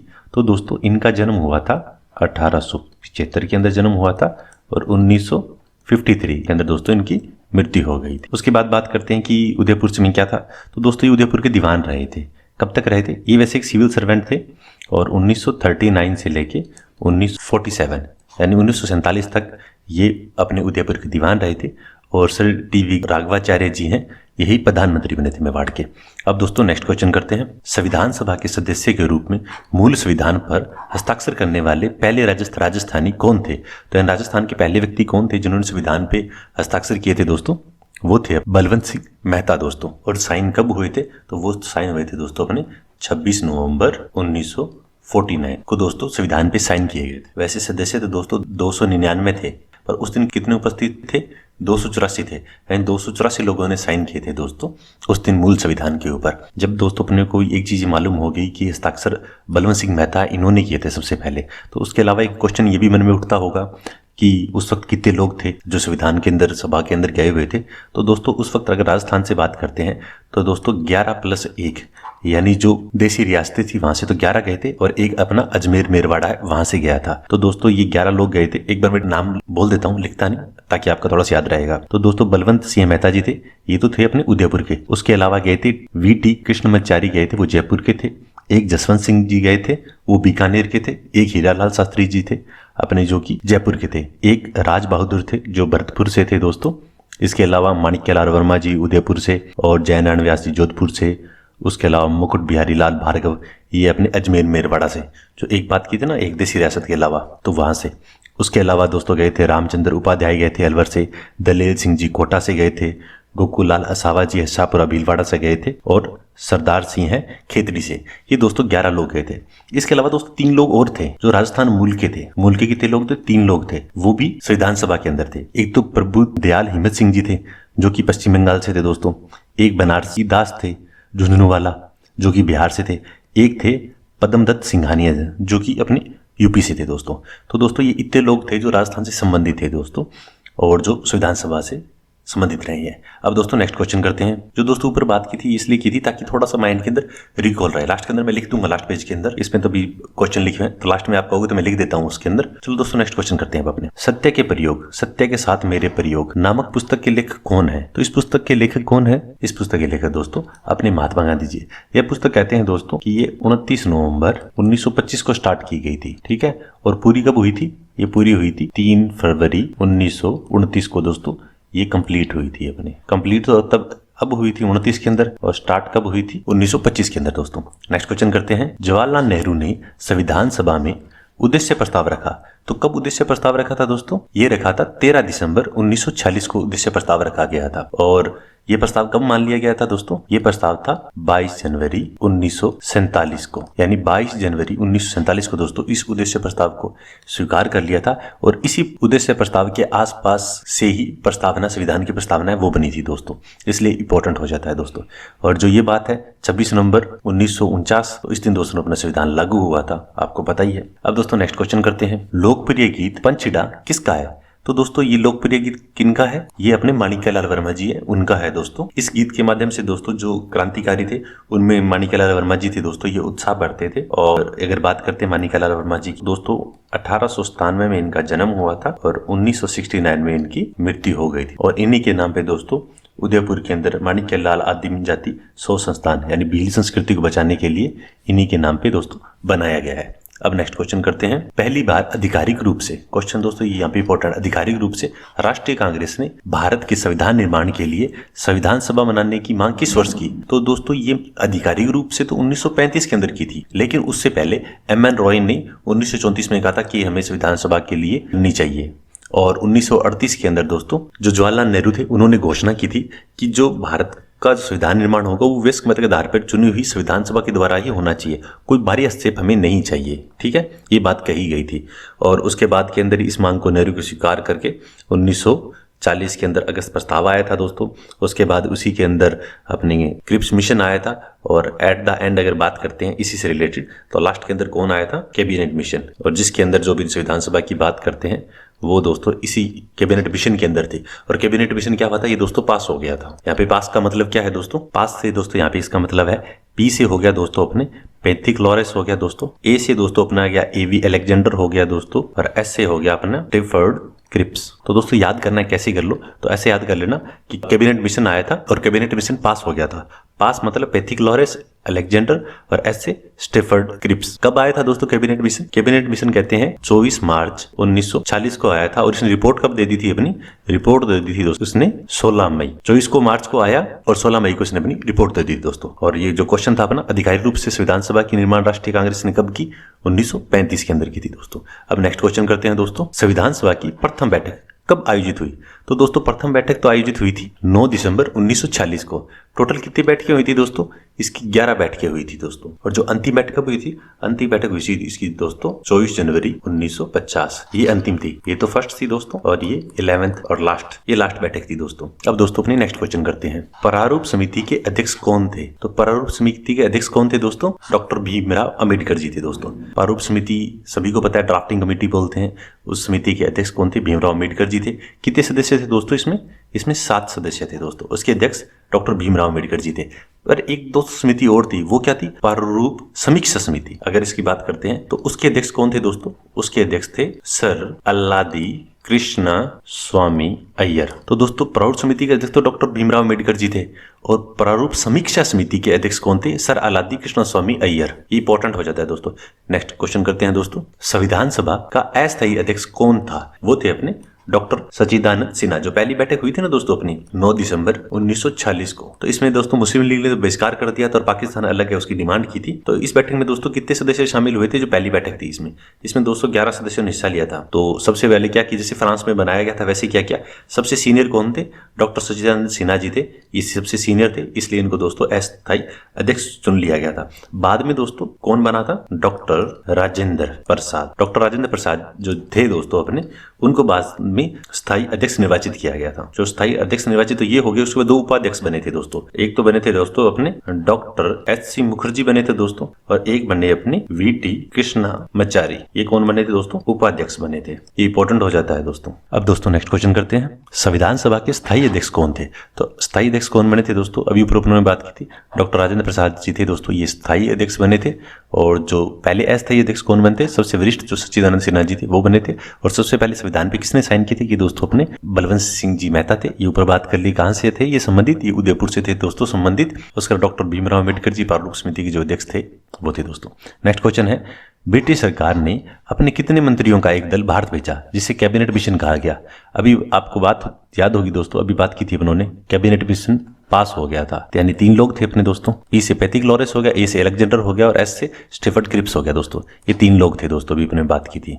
कब आया था दोस्तों? 1940 के अंदर आया था, और 24 मार्च को तो दोस्तों आया था, और 16 मई को रिपोर्ट दे दी थी दोस्तों। अब दोस्तों नेक्स्ट क्वेश्चन करते हैं, प्रतिवर्ष संविधान दिवस कब मनाया जाता है? तो कब मनाया जाता है? 26 नवंबर को मनाया जाता है। क्यों मनाया जाता है दोस्तों? इस दिन संविधान लागू हुआ था ना, आपको याद होगा, 26 नवंबर 1949 को संविधान पे सदस्य 299 सदस्य थे, उस दिन 284 उपस्थित थे, आपको याद होगा। तो इस दिन जब साइन हुए थे तो लागू हो गया था। और जो बाकी शेष संविधान था लागू हुआ था दोस्तों, वो लागू हुआ था 26 जनवरी 1950 को लागू हुआ था दोस्तों। और जो 26 नवंबर 1949 को लागू हुआ था दोस्तों, उस दिन क्या लागू हुआ था? उस दिन जैसे नागरिकता, चुनाव हो गया, तदर्थ हो गया, अस्थायी परिवर्तनशील नियम हो गए, जो भी कुछ थे उस तरह से जो अनुच्छेद थे दोस्तों वो लागू कर दिए गए थे। कौन कौन से लागू किए गए थे मैं लिख देता हूँ दोस्तों। यहाँ पे लागू किए गए थे 5 से लेके दोस्तों 9 तक, यानी 5, 6, 7, 8, 9 ये लागू कर दिए गए थे। उसके अलावा दोस्तों 60 नंबर अनुच्छेद है वो आपका लागू हुआ था। उसके बाद 324 है, ये आपका लागू हो गया था दोस्तों। 366 है, 367 है, 379, 380, 388, 391, 392 और 393, ये दोस्तों ये लागू कर दिए गए थे दोस्तों। जो पहली बार जब 26 नवंबर 1949 को लागू किए थे, जो बाकी जो शेष बचे थे वो दोस्तों 26 जनवरी 1950 को लागू किए गए थे दोस्तों। अब दोस्तों नेक्स्ट क्वेश्चन करते हैं। राजस्थान मूल के प्रवासी बनारसी दास झुंझुनवाला किस राज्य से संविधान सभा के लिए चुने गए थे? अभी दोस्तों अपनों ने बात की थी ऊपर कि 3 लोग थे दोस्तों राजस्थान मूल के। इसमें एक तो बनारसी दास जी थे अपने, ये कहाँ से थे दोस्तों? ये बिहार से थे। उसके अलावा अगर बात करते हैं अपने यूपी से, तो उत्तर प्रदेश से दोस्तों कौन से थे? पद्मपत सिंघानिया। पद्मपत सिंघानिया दोस्तों ये यूपी से थे, यानी उत्तर प्रदेश से थे दोस्तों अपने। और उसके अलावा बात करते हैं बिहार से, तो बनारसी दास जी आई गए। उसके अलावा एक और थे दोस्तों, वो पश्चिम बंगाल से। क्या नाम था दोस्तों उनका? उनका नाम था प्रभुदयाल हिम्मत सिंह। ये कहाँ से थे दोस्तों? ये अपने पश्चिम बंगाल से थे। तो ये दोस्त 3 व्यक्ति थे अपने। पहले तो बनारसी दास जी हो गए, दूसरे प्रभुदयाल जी याद कर लो आप, तीसरे में पद्म सिंह सिंघानिया, ये यूपी से हो गए, ये पश्चिम बंगाल से, और ये दोस्तों अपने बिहार से हो गए। ये 3 लोग तो वो हो गए जो राजस्थान मूल के थे। इसके अलावा 11 प्लस 1 यानी 11 देसी रियासत से हो गए दोस्तों। एक अपने अजमेर मेरवाड़ा से हो गए। टोटल दोस्तों 12 थे। दोस्तों क्वेश्चन है, राष्ट्रीय वन नीति वर्ष 1952 संशोधित 1988 के अनुसार कुल भूभाग का वन क्षेत्र होना चाहिए। कितना वन क्षेत्र होना चाहिए दोस्तों? 33% भूभाग पे दोस्तों वन होने चाहिए। तो दोस्तों भी हाल फिलहाल के अंदर पीछे एक रिपोर्ट आई थी, भारत वन स्थिति रिपोर्ट दोस्तों। तो जो भारत वन स्थिति रिपोर्ट थी दोस्तों, कब की रिपोर्ट थी दोस्तों? ये 2021 की रिपोर्ट है दोस्तों। और कौन सा संस्करण था दोस्तों रिपोर्ट का? ये तो दोस्तों ये 17वां संस्करण था अपना। और 17वें संस्करण के अकॉर्डिंग कितना बताया गया है? वन कवर, फॉरेस्ट कवर की बात करते हैं तो अपने दोस्तों फॉरेस्ट कवर बताया गया है दोस्तों अपना 4.87% फॉरेस्ट कवर बताया गया है दोस्तों राजस्थान के अंदर। और वैसे बात करते हैं कितना है, तो 16,655 किलोमीटर के अंदर दोस्तों फॉरेस्ट कवर है दोस्तों अपने, यानी वन आवरण बना हुआ है। इसके अंदर दोस्तों झाड़ी है। क्वेश्चन आ जाए वैद्य, झाड़ी को इंक्लूड किया गया है नहीं क्या? झाड़ी को इंक्लूड दोस्तों इसमें नहीं किया गया है। और झाड़ी का कितना प्रतिशत दोस्तों? 1.41 दोस्तों। तो झाड़ियों का राजस्थान की बात करते हैं तो इस प्रकार से दोस्तों अगर क्वेश्चन आज कितना है तो 4.87% दोस्तों वन आवरण फॉरेस्ट कवर है दोस्तों। और एडी की बात करें तो 16,655 किलोमीटर है दोस्तों। और कौन सा संस्करण था दोस्तों इस कवर रिपोर्ट का? ये दोस्तों 17वां संस्करण था। प्रत्येक 2 ईयर यानी प्रत्येक 2 साल के बाद ये आती है रिपोर्ट दोस्तों। ठीक है, अब नेक्स्ट क्वेश्चन करते हैं दोस्तों। केंद्रीय शुष्क क्षेत्र अनुसंधान संस्थान काजरी व केंद्रीय शुष्क वन अनुसंधान संस्थान आफरी। बहुत ही इंपॉर्टेंट क्वेश्चन है दोस्तों। अपने नॉर्मली पढ़ते हैं जैसे पढ़ते हो, इसमें कंफ्यूज मत हो जाना दोस्तों। केंद्रीय शुष्क क्षेत्र है दोस्तों वो तो है काजरी, और शुष्क वन क्षेत्र है दोस्तों वो है आफरी। तो जो केंद्रीय शुष्क केंद्र है दोस्तों काजरी आफरीन की स्थापना कहाँ की गई दोस्तों? कहाँ स्थित है? ये अपने जोधपुर में स्थित है। जो दोस्तों काजरी है, काजरी की तो दोस्तों स्थापना हुई थी अपनी 1959 के अंदर दोस्तों इसकी स्थापना हुई थी। काजरी को अपने बोलते हैं CAZRI, ये दोस्तों अपने काजरी है। और इसकी पूरे नाम की बात करते हैं दोस्तों तो इसका पूरा नाम अपना है central arid zone research institute दोस्तों, ये इसका पूरा नाम है दोस्तों। और दूसरे की बात करते हैं दोस्तों तो दूसरे का नाम है अपना arid forest research institute Jodhpur. इसकी स्थापना दोस्तों कब की गई थी? इसकी स्थापना की गई थी अपने 1985 के अंदर। 1985 में तो दोस्तों आफरी की स्थापना की गई थी और काजरी की स्थापना की गई थी अपनी 1959 के अंदर। तो दोस्तों ये थोड़ा सा इंपॉर्टेंट होता है, आफरी AFRI, ये आफरी हो जाता है दोस्तों। इंपॉर्टेंट है दोस्तों, क्वेश्चन पूछ सकते हैं। काजरी तो बहुत बार पूछा गया है, पर आफरी पूछा है तो हो सकता है आफरी भी पूछ ले दोस्तों, कोई बड़ी बात नहीं। नेक्स्ट क्वेश्चन करते हैं दोस्तों। वनों को 3 भागों में बांटा जाता है, उसमें शामिल है कौन से है दोस्तों? एक दोस्तों आरक्षित वन होता है, बिल्कुल सही है। एक अपना सुरक्षित वन होता है, ये भी सही है। एक अवर्गीकृत वन होता है। तो दोस्तों कौन से शामिल है दोस्तों? तीनों ही शामिल है दोस्तों ये राजस्थान के अंदर। ठीक है, अब दोस्तों नेक्स्ट क्वेश्चन है अपना, विश्व का एकमात्र वृक्ष मेला कहाँ लगता है?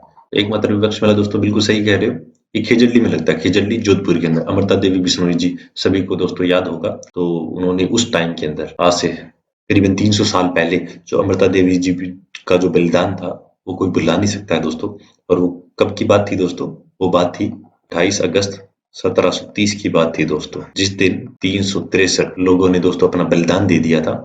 हरे वृक्षों को बचाने के लिए बलिदान दिया गया था दोस्तों, तो उसको भुलाया नहीं जा सकता है। तो विश्व का एकमात्र वृक्ष मेला दोस्तों खेजड़ली जोधपुर में लगता है दोस्तों। नेक्स्ट क्वेश्चन है दोस्तों, राज्य में सर्वाधिक सबसे कम वन क्षेत्र किन जिलों में मिलता है? तो सर्वाधिक और सबसे कम किस में मिलता है दोस्तों? सर्वाधिक मिलता है दोस्तों उदयपुर के अंदर और सबसे कम मिलता है चूरू के अंदर। तो उदयपुर की बात करते हैं तो दोस्तों उदयपुर में कितना है? उदयपुर में दोस्तों अपना है 2754 किलोमीटर दोस्तों उदयपुर के अंदर है, वन क्षेत्र है जो। और चूरू की बात करते हैं, चूरू में दोस्तों कितना है? 78 किलोमीटर है, ये चूरू के अंदर है दोस्तों। सबसे अधिक उदयपुर में, सबसे कम चूरू के अंदर। प्रतिशत की बात करते हैं तो दोस्तों प्रतिशत उदयपुर के अंदर ही है, प्रतिशत भी उदयपुर में और क्षेत्रफल भी उदयपुर में है। पर अगर चूरू की बात करते हैं तो चूरू वैसे कम है दोस्तों न्यूनतम वन क्षेत्र के अंदर। और प्रतिशत की बात करें तो जोधपुर आएगा दोस्तों। नेक्स्ट क्वेश्चन करते हैं, राजस्थान में सदाबहार वन कहाँ पाए जाते हैं? तो राजस्थान में दोस्तों सदाबहार वन कहाँ पाए जाते हैं? माउंट आबू के अंदर दोस्तों सदाबहार वन है, वो पाए जाते हैं दोस्तों। नेक्स्ट क्वेश्चन करते हैं, राजस्थान का राज्य पक्षी कौन सा है? तो राज्य पक्षी कौन सा है दोस्तों? गोडावन है, वो राजस्थान का दोस्तों राज्य पक्षी है। ये गोडावन को दोस्तों वही है जिसे अपने ग्रेट इंडियन बस्टर्ड के नाम से जानते हैं, सोन चिड़िया के नाम से जानते हैं, वही है दोस्तों।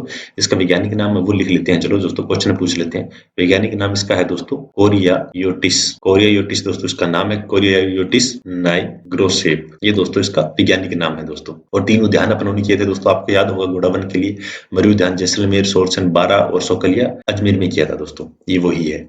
नेक्स्ट क्वेश्चन है दोस्तों, राजस्थान का राज्य पशु वन जीव कौन सा है? तो कौन सा है दोस्तों? चिंकारा है दोस्तों, चिंकारा है दोस्तों, ये राजस्थान का दोस्तों राज्य पशु है। और चिंकारा का दोस्तों क्या कहते हैं? चिंकारा को दोस्तों एंटीलोप भी कहते हैं। वैज्ञानिक नाम दोस्तों इसका क्या है? गजेला, गजेला है दोस्तों चिंकारा का नाम। ये 1983 के अंदर दोस्तों बनाया गया था। अब दोस्तों नेक्स्ट क्वेश्चन करते हैं, राजस्थान का राज्य वृक्ष कौन सा है? तो दोस्तों राजस्थान का राज्य वृक्ष कौन सा है दोस्तों? राजस्थान का राज्य वृक्ष दोस्तों बिल्कुल सही खेजड़ी है दोस्तों। खेजड़ी 1983 को दोस्तों राज्य वन घोषित किया गया था दोस्तों। और अगर इसके वैज्ञानिक नाम की बात करते हैं तो दोस्तों इसका वैज्ञानिक नाम अपना है प्रोसोपिस, प्रोसोपिस सिनेरेरिया, प्रोसोसिप सिनेरेरिया, ये दोस्तों इसका वैज्ञानिक नाम है दोस्तों। इसकी एक क्वेश्चन दोस्तों, जैसे क्वेश्चन आजकल आते हैं, इसकी जो पत्तियां होती हैं दोस्तों, पत्तियां तो दोस्तों इसकी लूम कहलाती है, और इसकी फली सांगरी की सब्जी जो अपने बोलते हैं, फली सांगरी होती है दोस्तों, और पत्तियां इसकी लूम कही जाती है दोस्तों। ये कई बार क्वेश्चन पूछ लेते हैं ऐसा।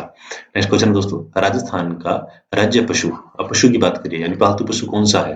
तो पालतू पशु दोस्तों अपना ऊंट है। और कब घोषित किया गया था दोस्तों? तो ये घोषित किया गया था दोस्तों 30 जून 2014 को ऊंट को राजस्थान का राज्य पशु घोषित किया गया था दोस्तों। नेक्स्ट क्वेश्चन करते हैं दोस्तों, राजस्थान का कल्प वृक्ष कौन सा है? कल्प वृक्ष की बात करते ही दोस्तों किसका दिमाग में आता है नाम? बिल्कुल सही दोस्तों, ये खेजड़ली का नाम आता है अपना, जो भी खेजड़ी कहता है राज्य वृक्ष, वही कल्प वृक्ष के नाम से प्रसिद्ध है दोस्तों, खेजड़ली, खेजड़ी अपना। नेक्स्ट क्वेश्चन करते हैं दोस्तों, राजस्थान का राज्य पुष्प कौन सा है? तो राजस्थान का पुष्प कौन सा है दोस्तों? अपना रोहिड़ा है, वो दोस्तों राजस्थान का अपना पुष्प है दोस्तों। जो रोहिड़ा है दोस्तों, इसका वैज्ञानिक नाम क्या है दोस्तों? इसका वैज्ञानिक नाम अपना है टिकोमेला, यानी टिकोमेला एंडुलेटा, लेटा बोलते हैं, कोई लेटा बोलते हैं, टिकोमेला एंडुलेटा, जो दोस्तों ये है, ये अपना राजस्थान का पुष्प है रोहिड़ा, उसका दोस्तों वैज्ञानिक नाम है दोस्तों अपना। इसे मारवाड़ का टिक भी बोलते हैं दोस्तों, इससे राजस्थान का या मरुस्थल का सागवान बोलते हैं, काफी नाम से प्रसिद्ध है दोस्तों। तो ये अपना राज्य पुष्प हो गया, रोहिड़ा हो गया दोस्तों। रोहिड़ा कब बनाया गया था दोस्तों? इसको बनाया गया था 31 अक्टूबर 1983 को घोषित किया गया था दोस्तों। नेक्स्ट क्वेश्चन है, सेवन घास किस जिले में पाई जाती है? तो सेवन घास दोस्तों अपनी पाई जाती है जैसलमेर के अंदर दोस्तों। नेक्स्ट क्वेश्चन, राजस्थान में राष्ट्रीय उद्यान है, तो राष्ट्रीय उद्यान कौन सा है दोस्तों? इसमें केवलादेव राष्ट्रीय उद्यान ये भी है, मुकंदरा हिल्स राष्ट्रीय उद्यान ये भी है, रणथंभौर ये है, तो उपयुक्त सभी हो जाएगा दोस्तों। नेक्स्ट क्वेश्चन करते हैं दोस्तों, साइबेरियन क्रेन है जो दोस्तों किस उद्यान में पाया जाता है? तो साइबेरियन जो अपना दोस्तों क्रेन है, ये पाया जाता है अपना केवलादेव राष्ट्रीय उद्यान के अंदर पाया जाता है दोस्तों। नेक्स्ट क्वेश्चन है दोस्तों, उड़न गिलहरी किस अभ्यारण्य में पाई जाती है? तो उड़न गिलहरी दोस्तों अपनी सीता माता वन्य जीव अभ्यारण्य दोस्तों इसमें पाई जाती है। गोडावन किस अभ्यारण्य में पाया जाता है दोस्तों? गोडावन अपना पाया जाता है दोस्तों राष्ट्रीय मरु उद्यान के अंदर दोस्तों पाया जाता है। तो दोस्तों इस पार्ट में इतना ही। अगर दोस्तों आपको वीडियो अच्छा लगा है तो प्लीज दोस्तों वीडियो को लाइक कीजिए, और जो दोस्त नए हैं दोस्तों वो प्लीज चैनल को सब्सक्राइब कीजिए और दूसरे दोस्तों के साथ शेयर कीजिए। नेक्स्ट वीडियो में दोस्तों आपसे मिलते हैं, तब तक के लिए दोस्तों जय हिंद, जय भारत, थैंक यू।